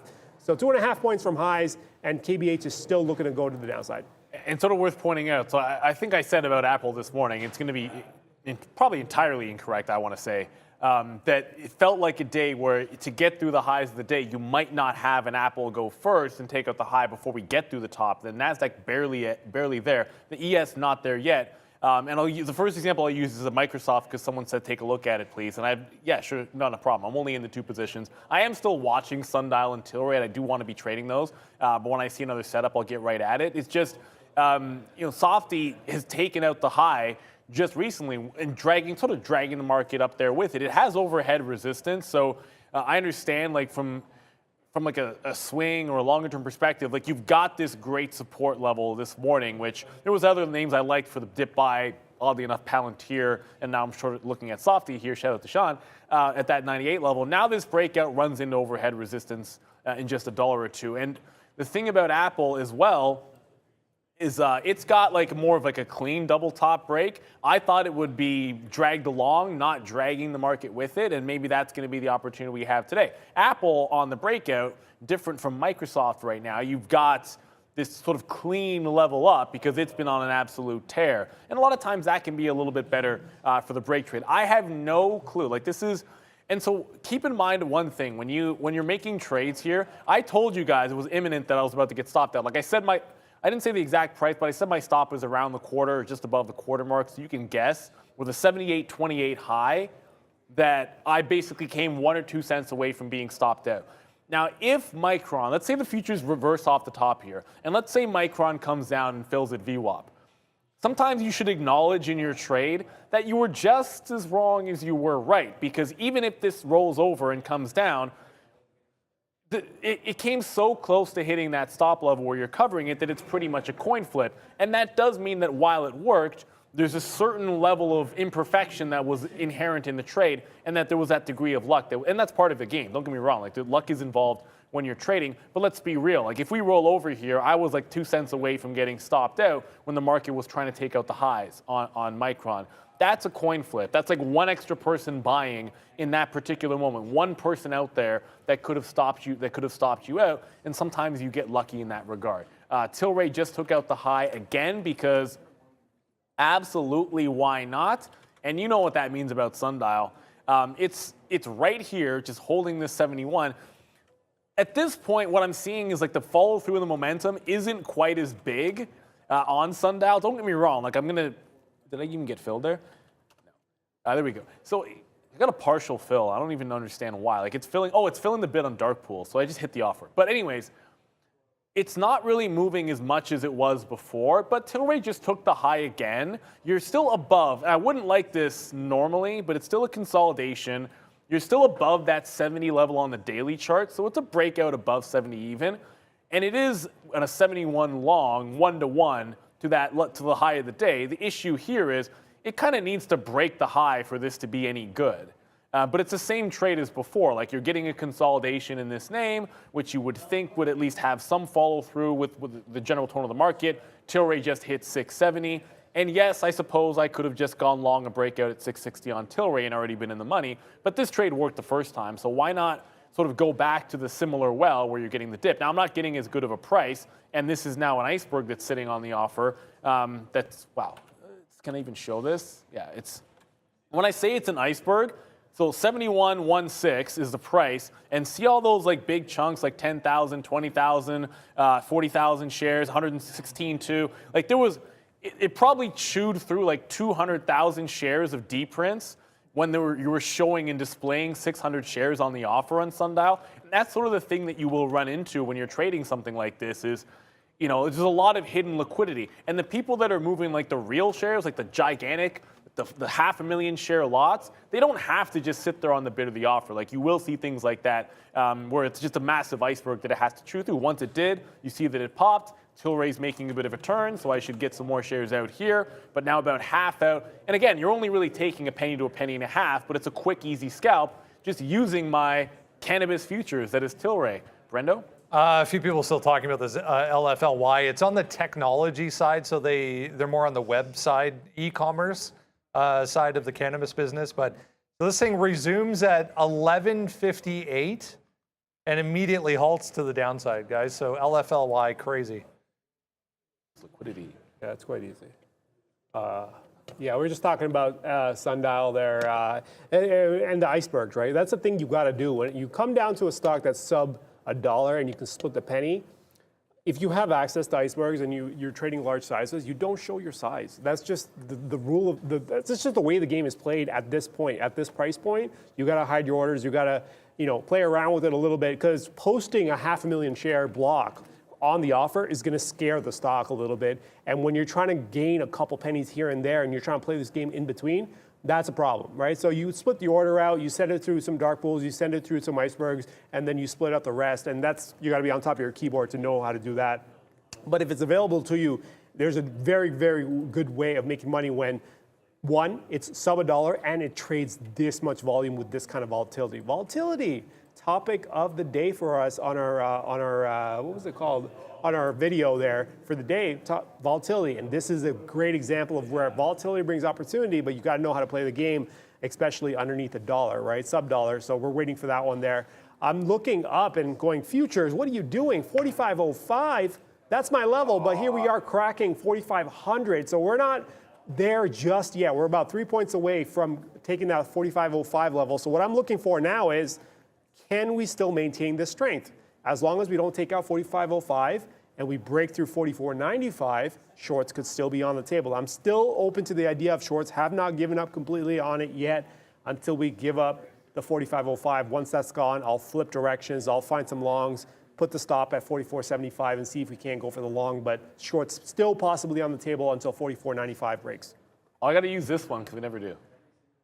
It's been a while, man. That's like the over-the-top, like, whatever, man. You guys can see the theme there. I'll do this because I want to show LFLY quickly. So I'll show Sundial. My chart up there doesn't have the executions again, but I was able to get some shares out 73. Now riding it to 75, where my next out is going to be. There's about 500,000 shares on the offer, so you'll see that I am no longer long Sundial there. Just got out of it. But this LFLY, halted. Look, for the second time, and clearly you can see the volatility, it's done less than 500,000 shares. And we've talked about no-fly zones before. That's a no-fly zone for me because it can't stay open for more than a couple of minutes.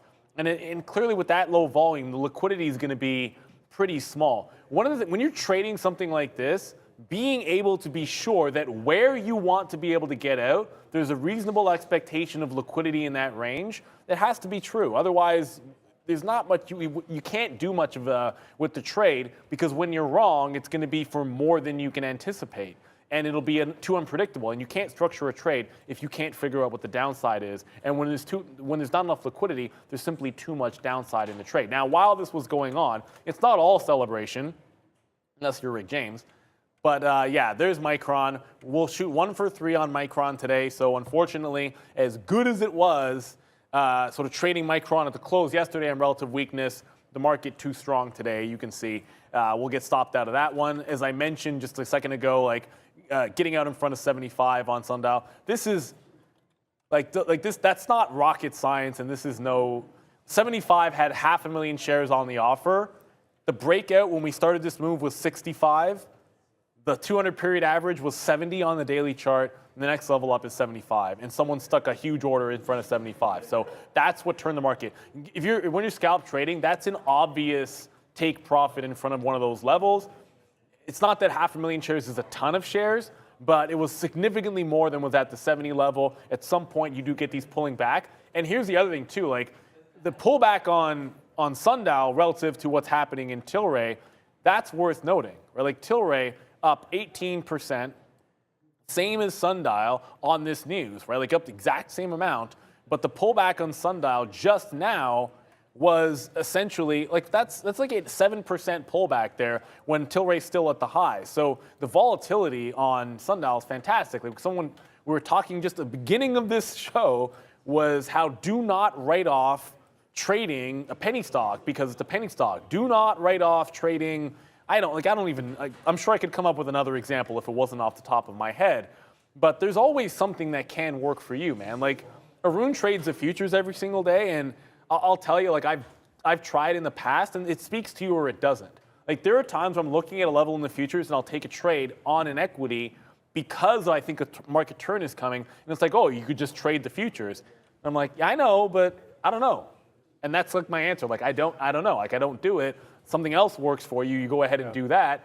And if you have an expertise and certain patterns speak to you, then go ahead and make that trade. And if you like trading the penny stock, then go ahead and do that. If you make money, then who cares? It's like there's a comedy sketch, and I can't say the whole thing. Like I don't know. Like it was Richard Pryor, Eddie Murphy, and he's like, do people laugh when you tell the jokes?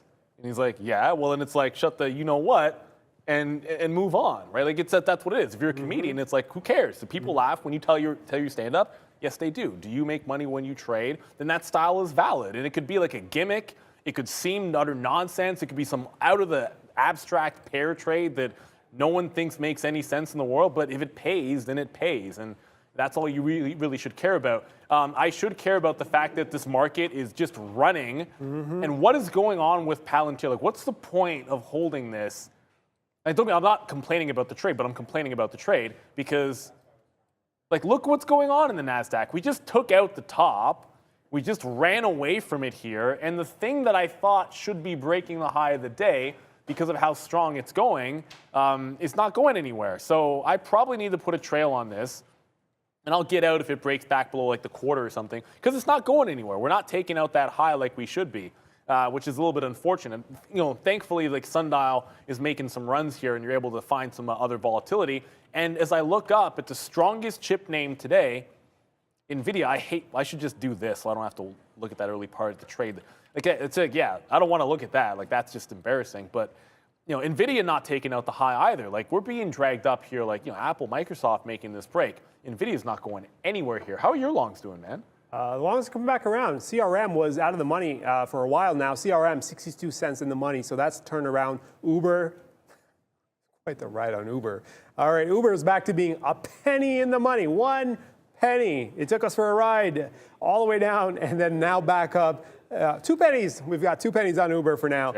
So CRM, 61 cents. Uber up a penny. Coin is coming back around. That's only a quarter out. Facebook, obviously, with the market going up, Facebook is going to be the short that's going to get pulled back, right? And then KBH has done absolutely nothing. And Billy doesn't care what the market does. Billy's going to do its own little thing. It's still $1 in the money, but it's kind of taking its time. And Neil, it goes back to what you were saying about futures, right? It's like, oh, Arun trades the futures every single day. Does he, though? Arun looks at the futures every single day. That's my bad. But that's no. I'm just saying, like, that's how it is with the futures, right? You although you may be looking at the instrument every single day, there may not be a trade. I haven't made a trade on the futures since Tuesday. Tuesday was the only day this week I've made a trade on the futures. It's just how the game is, right? You're looking at it, you're like, okay, is the setup right? Is the risk right? Is everything right? And then you never get that opportunity. It was great for a while, then things have died down a little bit where the risk has been a little bit too high, so you're being priced out of trades, or the setup isn't clean enough, right? Today was one of those days where you're like, okay, what's this market going to do? Can we do something where we can get a setup? Get me below 60. Maybe I can take a short. Gets below 60, snaps right back. Like, okay, I can't take the short now. And then moves towards 4,500. The first time around, like, okay, can we grab a short now? Or is there a long to be played? And then what does it do? It comes back and then goes back towards 4,500, tries again to come back down towards the 80s, and then finally takes the 05. So now that 05 is gone, completely out of the way, we're looking for longs. It's clear that this market wants to go to the upside. It's been drifting, but now has taken off, right? So now we're going to mark off this 75 as a level. So when I come in tomorrow and you guys are like, hey, what's the futures level? 44.75. As long as we don't take it out overnight, that's going to be the level I'm going to work with. 44.75 is what we're going to work with. See if we can't grab a long at some point. Is it too late in the day for a long now?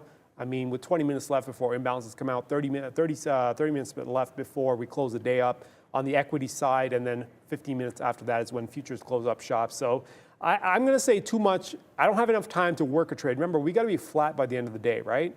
So for us to be able to take a position now, it's got to work out in about 45 minutes for me. On the future side of things, given that we just got started, I don't know if we have enough time for this to get going. So I might just wait it out and see if we can't get a trade on this tomorrow, although given that the 45.05 has taken off to the upside. In terms of questions. Can you do me a favor here? I just want you to read like my last note on the iPad. Just read it out loud there. This one right here. Pins 50p, comma 2650. So that was because Main Event 86 just put out pins breaking the 50 on the daily. So first things first, this is one of the reasons why I say this every single day. And this is why we're always trying to grow the community. This is why I think why everyone likes the show. I guess that's just my opinion, but I could be wrong about it.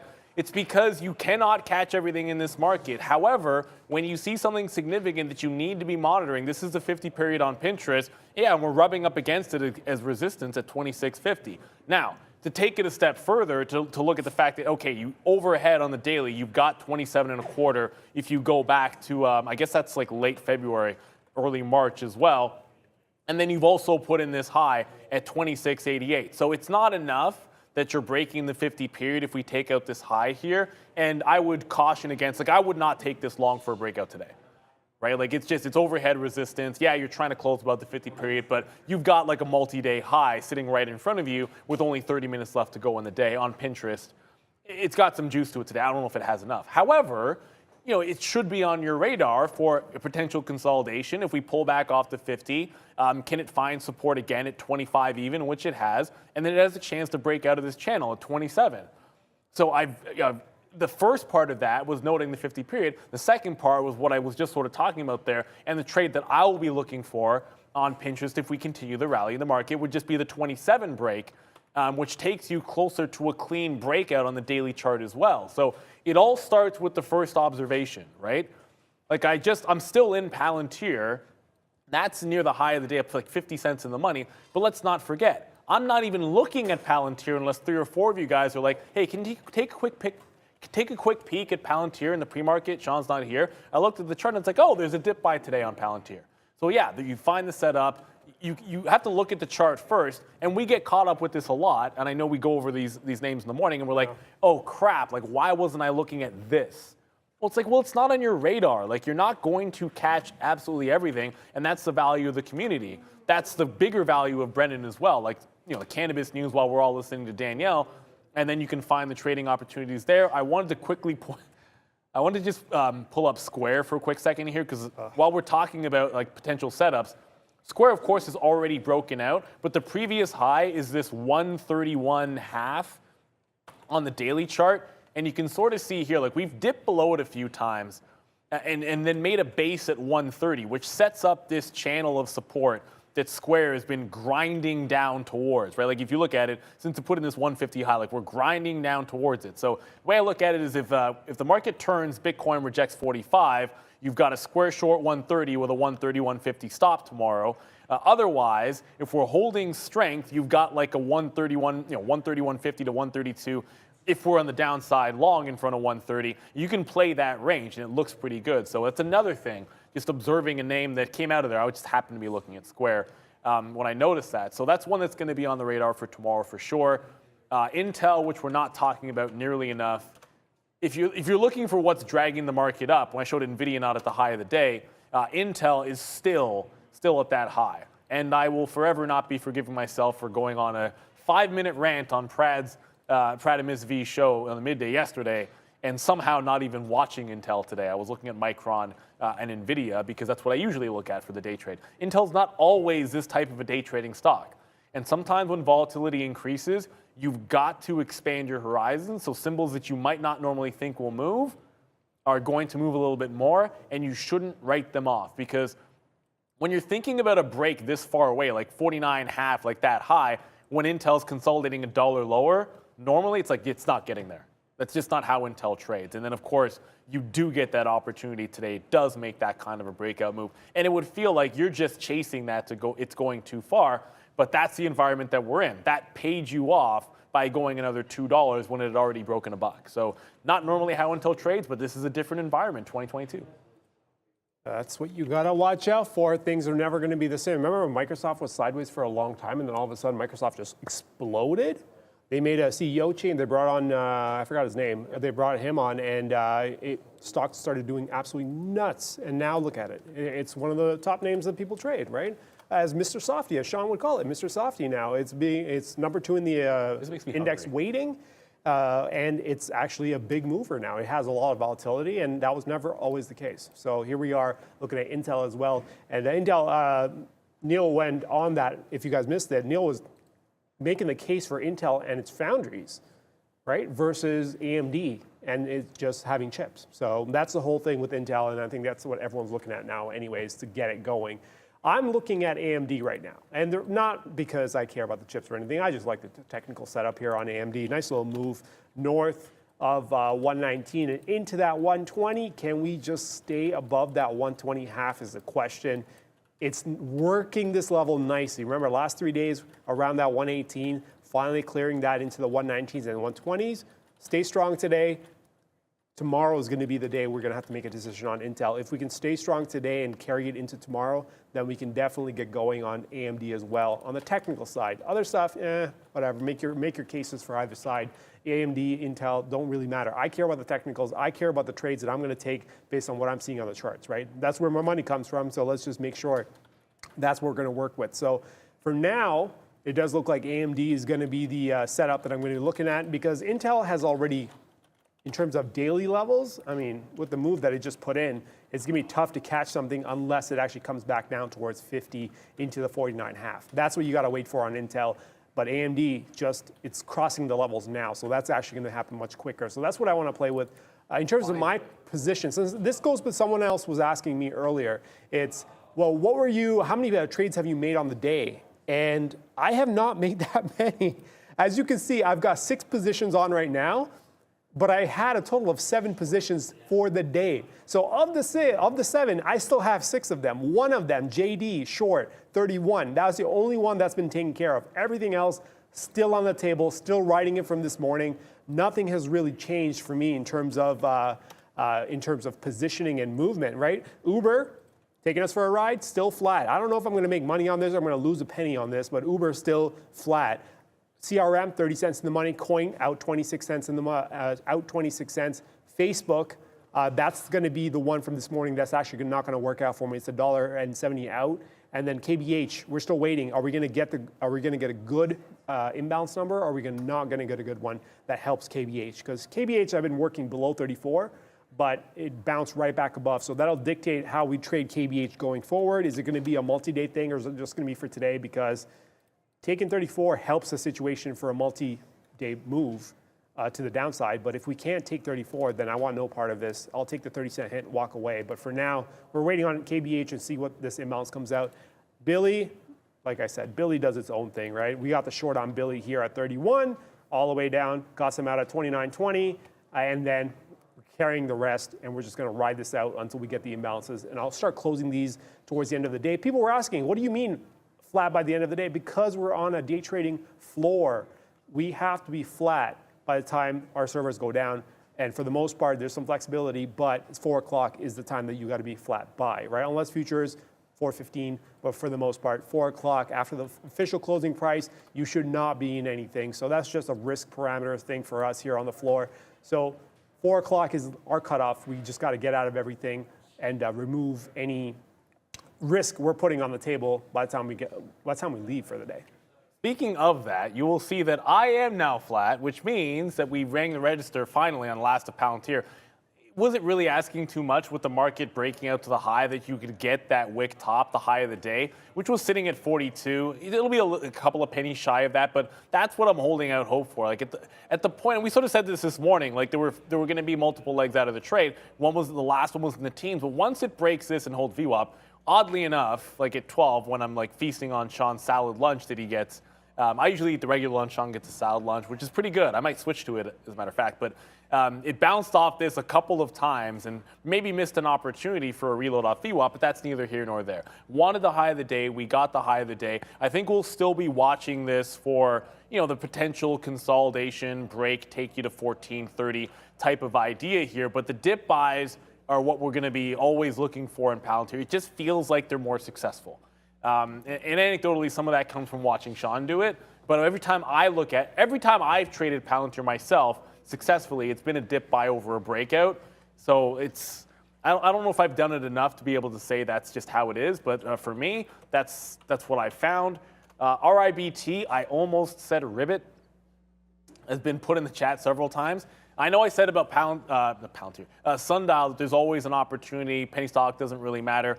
But Sundial's doing 200 million shares. It's now done. It was under 100 million shares when we first talked about it. Now it's at 200 million. This has only done 5 million. And yeah, okay, if you've got the first breakout, that's enough of a move for it to be good for you. But sort of chasing it out the top when the volume isn't that tremendous. If you guys can, it's hard to see, but I'll see if I can't drag the volume up here like this to make it extreme. Yeah, it's got some extra volume in there today, but really compared to the last time it made a spike, this is only okay. So it's not nearly the vehicle, I think, that of opportunity coming into the close that obviously Sundial or maybe some of the other penny stocks are. So not all situations are created equal. And speaking of Sundial, I'm not back into it. That 75 top has been put in. So it's putting in another consolidation. It is maybe set up that if there's one last chance to do this, you have Tilray making a consolidate, going sideways here off of that 660 where it just broke out about 25 minutes ago. So if this were to pounce, maybe take out the high of the day, or at least even approach it, and there was a chance to still maybe grab Sundial between 71 and 72, somewhere in here, I would put that trade on. Now we're going the other way on Tilray, but you want to be prepared just in case. Like getting in and out for the scalp trades in Sundial has more or less been the afternoon. For me, outside of just holding on and losing in Micron, finally getting out of Palantir. And that's the kind of thing you're going to look for, like right at the end of the day. If it's not moving, then you shouldn't be trading it. And don't get me wrong, I saw someone put in the chat there just now, Trader Joe, short Tilray with a tight stop. Here's my Tilray experience today. Short lose, pull up Sundial and like, hey, there's a better opportunity here. Make trades in Sundial off Tilray. Once that started working, you can see how much care I put into the Tilray move. It's like, who cares? I can use it for I can use its price movement and opportunity for something else. So you go ahead and do that. And maybe you put a Tilray short on here, and it's normally a setup that I would like. But I just feel like that setup rolling over, I can probably get a trade in Sundial as well. And to each their own, right? Like you just do whatever floats your boat or what works for you, which is what I like to do. I always want to check back in on Tesla just to see if it's going, because we broke the high of the day. Tesla, for its part, actually broke above that 1010. So it's getting away from the 1,000 level finally. That's what you want to see. But it's still lagging the overall market. And the other one, which I thought might have had a chance to retake the highs that was so strong today, is Nvidia. It hasn't moved. In the time that we've broken that fresh high in the futures, Nvidia's just been basing out. So if there is a market turn here, there's a chance Nvidia could be had for a fade. And sort of likewise, AMD, and maybe a little bit better in AMD, I would say. Like it's tighter to the high of the day here, and you're watching that futures turn. I've been shorting Micron every single time, so it would be foolish for me. Yeah, of course, that's what Micron looks like. Yeah, Micron, of course, already starting to go. So I was about to say, if there was a chance to have gotten Micron coming back down through those quarters while we're turning around and while the other two were going, that would have made sense. But now you're too far away from the high of the day for me to take that trade. All right, I'm just, as you can see on my board, I've started flattening the positions that were flat, right? Do I want to take Uber into the imbalance when it's done absolutely nothing? I have nothing to gain except gamble on the potential that, hey, the imbalance might come out in my favor. At this point, Uber's shown me that it's not going to do anything at the price that I got in. So let's just take the 2 cents, walk away. Took the 2 cents, did the same for CRM. I made about 10 cents there, and also Billy walked away with 90 cents there. They're all in the money. That was great. The other three that I'm holding on to are the losers that I got to figure out what I'm going to do. Because they're far out, but the charts still make sense, I'm like, I got to see what the imbalance brings to the table. If the imbalance can help me in this situation, great. If it can't, I'll just walk away from it after I see what 355 can bring to the table, right? For anyone that's wondering about imbalances, let's kind of do a primer real quick. Where is it? That's what it looks like. You've got the direction right here aside. You got the size, how much has already been matched, and the stock name, right? So essentially it's just the number of shares that need to be executed on the closing, the official closing price from the market maker. So a lot of times people want to try to capture that price, so they'll send in orders with a specific tag, and once that order gets hit to the market at 350, New York or NASDAQ, they disseminate the imbalance figure, which is what we see here through our locator. Contact your broker to see where it is on your platform, but for us, it's on the imbalance locator. You can just see, hey, this many shares need to be executed towards the end of the day at that 4 o'clock towards that closing price. Comes out a certain way. Doesn't really, unless the value is unusually large for the day's volume, it's not going to do a whole lot. You might get an initial move, but it's probably not going to hold up well after that point. So here we are kind of waiting for this imbalance to come out in about 5 minutes or so. And for the time being, Facebook's still out $1.60, coin is still 40 cents out, and KBH 40 cents out. So KBH is going to be the problem, I think. Coin's going to do its thing, Facebook is going to do its thing. KBH is still in like that gray area where it could still be a long, but it could be a short depending on how it moves after the imbalances, if the imbalances come out a certain way. So we are kind of waiting for that one to kind of come out and give us some help here. Somebody was wondering how many positions, well, earlier it's like, maybe you're over trading. How many positions can I handle is the question. And for me, 6 or 7 is perfectly fine. I can handle 6 or 7, not that big of a deal. When I was on Prad's show, because I wasn't here in the mornings, I was able to concentrate a little bit more. So on Prad's show, when I was covering for him, by the time we got to his show, I was sitting in like 12 or 13 positions.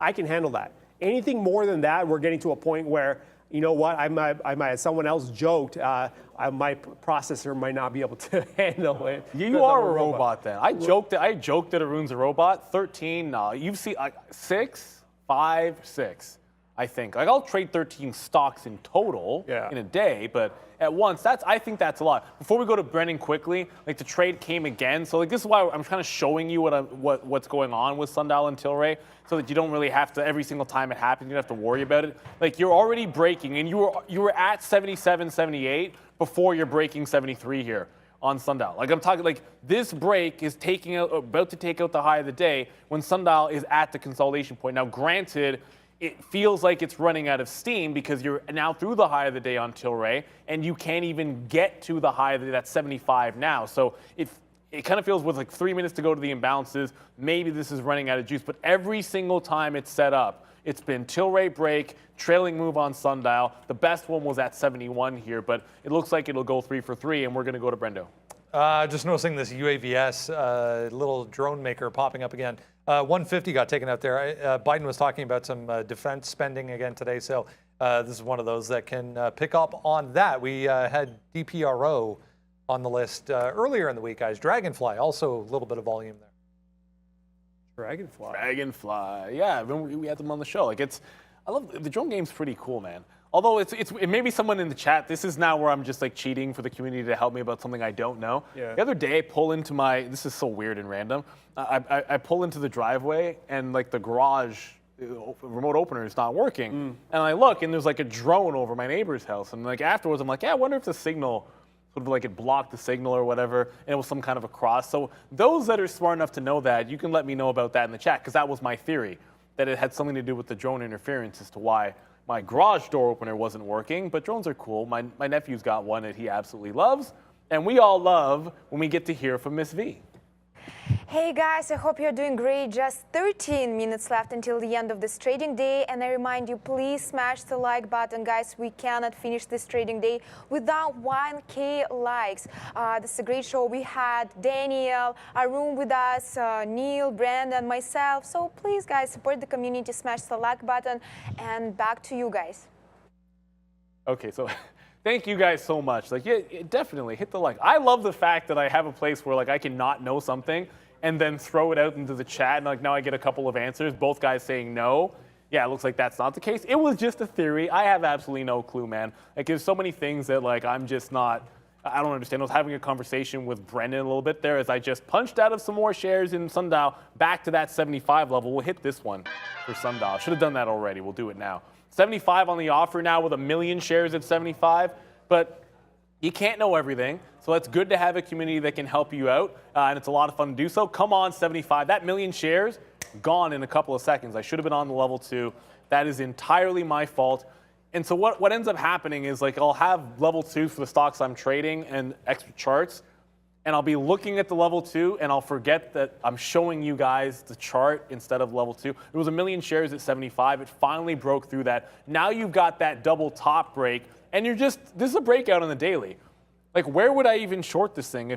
If I was looking to short Sundial, I'd probably be thinking about 80 or 80. I mean, really, you'd be thinking about 90 and $1, but you'd be saying even dollar is 80 because every 5 cents seems to be stalling out. This is a pretty good break, and there was actual news here.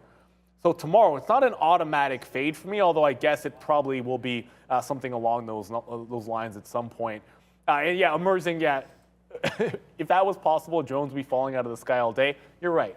And now that I think about it, you're obviously right. But I was just curious. I had no idea if that could have been the case. Now it just means that the remote on my opener stinks, and I probably need to get it replaced, which I was hoping was not the case. Or just a new battery, maybe? No, I don't think it's the battery. No? I just put a battery in like a month ago, I think. Yeah, you never know. When you hit that, animation, I was just like, wait, I haven't hit an animation today. There you guys go. That's for Billy. That's Billy the GOAT. He just got taken out. Give me that money, Billy. So here we are waiting for these imbalances to come out. And if we go to my screen right here, what did we got? Open. 1.9 million shares to the buy side. That's out of, what did Open do on the day? Open is nuts. I don't know. Let me, real quick, 9.8 million shares on the day on Open, and it's got 1.8 million shares to go. This is going to be interesting to watch. If this could hold past 355, it could be quite good to keep an eye on Open there. So Open, Apple, buy side 1.1, and that's it for the above million share symbols, right? Actually, Apple's now gone. So Apple was short-lived. It's down now to 900,000 shares. So Open 1.8 still. Apple's going to be at 897, and Coke is probably the second biggest at 950. So imbalance is not that great. That means I got to start cutting some of these trades because I'm getting no help for OnCoin or KVH. Oh, I might have just got shook on the last part of the Sundial trade because we had just broke 7 on Tilray. Gotten up to like 705, 706, and slammed back down below. So it looked like it was like a wick top failed break at 7 even on Tilray. And at the same time, like you were already back through 75 with a wick top on Sundial. So I just said, just get out of it, which makes sense. And it probably was the right thing to do. But if we're making a top at 7 even on Tilray, and that 75 level is going to come into play again, it's just worth just sort of getting out of the trade right then and there. And this is sort of the thing. We talk about those halt trades, like when I'm trading like an ology or whatnot, like just focus on that. When the cannabis names are moving, like you can just, like I remember it was like 2 Novembers ago or maybe 3 years ago. I don't even remember when the cannabis craze happened. The entire trading floor was essentially from open till lunchtime was only trading cannabis names, regardless of, for most traders anyways, like more than half the floor, let's just say. But just about everybody flipped to trading cannabis stocks, and that was all their focus. There's times when that's the move. And this afternoon, really, the story has been Sundial, it's been Tilray. I could pull up CGCs from other ones, but like, yeah, that's where the move has been. I know the market's still going crazy, but if I look at what was super strong, like Intel, there was nothing to do here. Like, yeah, sure, you could be riding along in the money. You can be holding something from the morning, like, you know, like Intel was there, or maybe you had Palantir, maybe you had Apple from the long in the morning. That could be great, but at this point, that's an ugly wick. At this point, like I guess Apple actually had something, but there's just not as much volatility where there was tons in the cannabis space. And before I forget about this, it's worth mentioning NEO finally got through that 22 level. But if you remember, and we talked about that a couple of days ago, before it made this double top, the high was, for the longest time, 22.10. So right now, it's putting a bit of head and shoulders going into those earnings after market. So NEO definitely going to be on watch. I didn't see it on the locator. I thought maybe it might have been there because of the earnings, but unless I sort it by volume, it's definitely not big enough to have popped onto the front of the page. So it's probably pretty insignificant on NIO, if it's even there at all. Yeah, I mean, the top one is going to be Open, right? That's at 1.5 million shares. Remember, the update at 355, which comes in about a minute and a half, that's going to be the important one, because if it stays after 355, then there's a real chance that this is going to be the imbalance going into the end of the day, which also means that there could be some pressure. There could be a decent amount of pressure on Open towards the high. Highly unlikely that stays though. Like based on the way we're kind of moving around, and if there's no special indexing event, there's no reason for an unusually large move. I mean, Open hasn't done anything special on the day, so I got to double check the index events. I'm not going to also trade these, but at the same time, the only reason it should even be here is if there's something going on where shares need to be moved around. So we'll keep an eye out for Open and see if it actually stays. Next up, Coke, Zynga. I mean, they're not that big anyways, and Neil's not even there either. So as you can see, I am flat now. We walked away from Coin. We walked away from JD. Well, JD was from earlier. Coin, CRM, Billy for winners. KBH and Facebook for losers, and Uber was flat. So Facebook being the big issue from this morning, carried it all day pretty much, and then amounts came out. You saw this positive pop that took a lot of index names with it, Facebook being one of those index names, and up we go. So out of the way on Facebook, but we're waiting for some more positions. Remember, AMD was setting up to the buy side for tomorrow, not for today, for tomorrow. So we're going to keep an eye on AMD and some of these tech names for tomorrow, because the way the futures have been moving, north of 45.05, the way some of these chips have been moving, setting up on the daily, it should be an interesting way to finish out the week, because it's been quite the move for a while now. Now we're kind of taking a rest period. Here we go, 355 update is in, and what do we got? Nothing. Absolutely nothing. Open is gone. Largest one you got is Siri. Siri is our test stock that we try every morning just to get the system up and running, so I don't lose too much money. I take absolutely minimum shares on Siri and then tell Lucas to pay me my 10 cents because I lost the spread. But it's not doing absolutely anything. I mean, if Siri is the biggest one, then you got a problem with this market. This is not going to be that great of a close, I don't think. So we're going to walk away from these analyses because it doesn't look like it's really going to matter at this point. So I'm just going to throw this one out there. I was about to. We only have 4 minutes to go here, but you got a pretty good compliment here from Dustin in the chat. He's like, okay, Arun's the smartest guy on Trader TV. And I don't have time to tell you a story, and I've probably mentioned it a few times. Well, I probably don't have enough time. Maybe I'll find time for this one tomorrow about when Arun got hired, if you haven't already heard it before. But I was blown away because it was for Sean and I's floor, and you were pretty young at the time, and we had never, it's not just that we had never seen a successful futures trader before. It was just that I hadn't heard of a successful futures trader at Day Trade the World. Like I didn't even know anybody to point to. And then here was a young guy who's like, this is what I want to do trading the futures. This is the strategy. By the way, the strategy involves trading on the trading the pre-market jobs report number on the futures. That was quite possibly the biggest big boy trade that was out there. But he's like, this is my strategy. I'm going to test it, and then I'm going to show why it works. And he laid it all out. Like when we were interviewing, I'm just like, I don't even know a thing about the futures, but damn, son. Yeah, okay. There's your room. Sit down and figure it out. And I think like the first live trade 8 months later, I've told you before, it was like just a monster.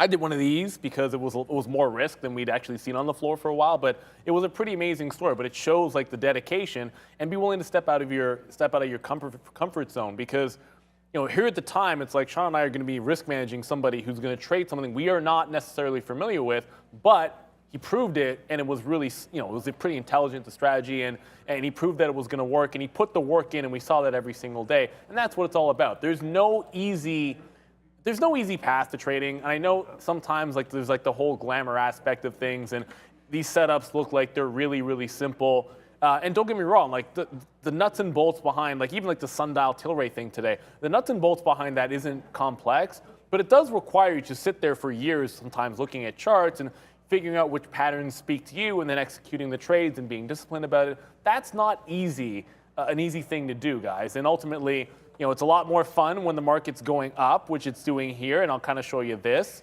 I love it when we can also end the day here with a breakout and closing around the highs. Like seriously, like look at the week that we're having right now. And then look at what the 2 weeks that we've been having right now. Like this is a pretty much gigantic rally. The S&P, I forget exactly the stat that Brendan said this morning, but the S&P was 5% from all-time highs. And the recovery from the top, we've already put in a 50% recovery from the top, from the bottom of this move. So you put in that retracing, go into bear territory, and then you put in a 50% march back. Man, like I was one of the, the most market reversing. We're in a new environment. We're in a new era. And this has been just an unbelievable bull run. I know a lot of it has been some shorts having to cover, but that's just a part of the story. It's been an impressive week, and it's not over yet. I was just reading the comments when you were talking about me. The one that stood out is hilarious. I love it when people say that. It's like, Arun wants to smile, but he doesn't know how. It's like, well played, well played. I love it. I love when people try to come at me like that. It's funny. It's just jokes. I just love when there's wit to the comedy aspect of it. But here we are, final minute of the day. Market's running towards the 45.10 high. We've cleared the 4,500, right? So coming in tomorrow, we're looking at that 44.75 for setups. At this point, I'm flat, Neil's flat. Our day's done, right? When we say we're going to be done for the day, it's just because how we're trading and where we are. We're on a trading floor, so we got to be done by the end of the day. For you guys, you might want to carry towards the end of the day. With this kind of momentum, I don't see why not. If you could carry a position, I don't see. If you have the proper stops in that can execute overnight, why not, right? So I'd carry some. If the momentum is going to carry like this, then definitely as we come into the final 20 seconds of the day, Neil. And the camera should already be on. Are already posing. Look at that. They're ready to go. You see that hat? That's what I'm talking about. Toronto Blue Jays. We're winning the AL East. We're coming for the championship. Tony, I'm totally taking you to a game this year. You're going to love it. 6, 5. Don't put it on me. Show them dancing. 4, 3, 2, and 1. Ring it.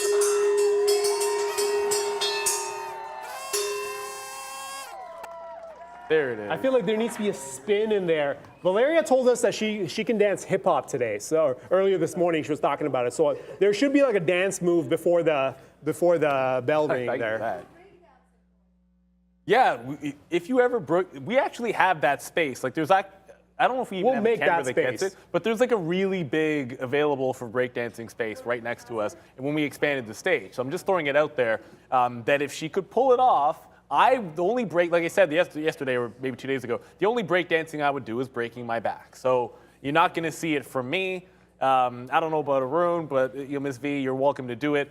We need to. This is a good day to be showing the board, so we need to get over to Brendan so we can look at a board that will probably make everybody happy unless you're trading oil futures. Yeah, big day. Big day runs. The futures run into the close as well. Here we go. 1.5% here for the S&P. Nice day for the Dow as well. 0.9 was the tech group. Nasdaq leading 2% plus. Positivity though, right across the board outside of oil. We did say a bit of a slide back to the downside, but even cryptos, yeah, with a nice bounce back day, guys. I know, but now we're not really going to have any breakdancing. Someone's like, only 800 likes. Oh my goodness, wow. Well, really? That's sad. That's sad. That makes me sad. But it's been a fun look. It's been an absolutely awesome day. Cannot complain about what the market has done. Again, shout out, thank you, Arun, for stepping in for Sean. We saw him enjoying himself down there with the playmaker in Miami. So hopefully they're having some cold ones and enjoying the nice weather. To the entire team, I know you guys know, Ms. V does a fantastic job out there with Trader Prizad. Is he still here? There he is. Bradley. Deuces, Pradley. Or slippers incoming. There was a slipper moment today, but I think we got past that. He's learned his lesson. Thank you so much. Maggie's not here, but doing yeoman's work, and Liz as well. But on the ones and twos, like yesterday, was an amazing effort by Fahad, and we're happy to have Lucas back here. So good job, both of you guys, making us look good all day long. But hey, tomorrow is the end of the week, which should be absolutely explosive. Enjoy your Thursday. This is Trader TV Live. We'll see you 8:30 tomorrow morning. Bye, guys.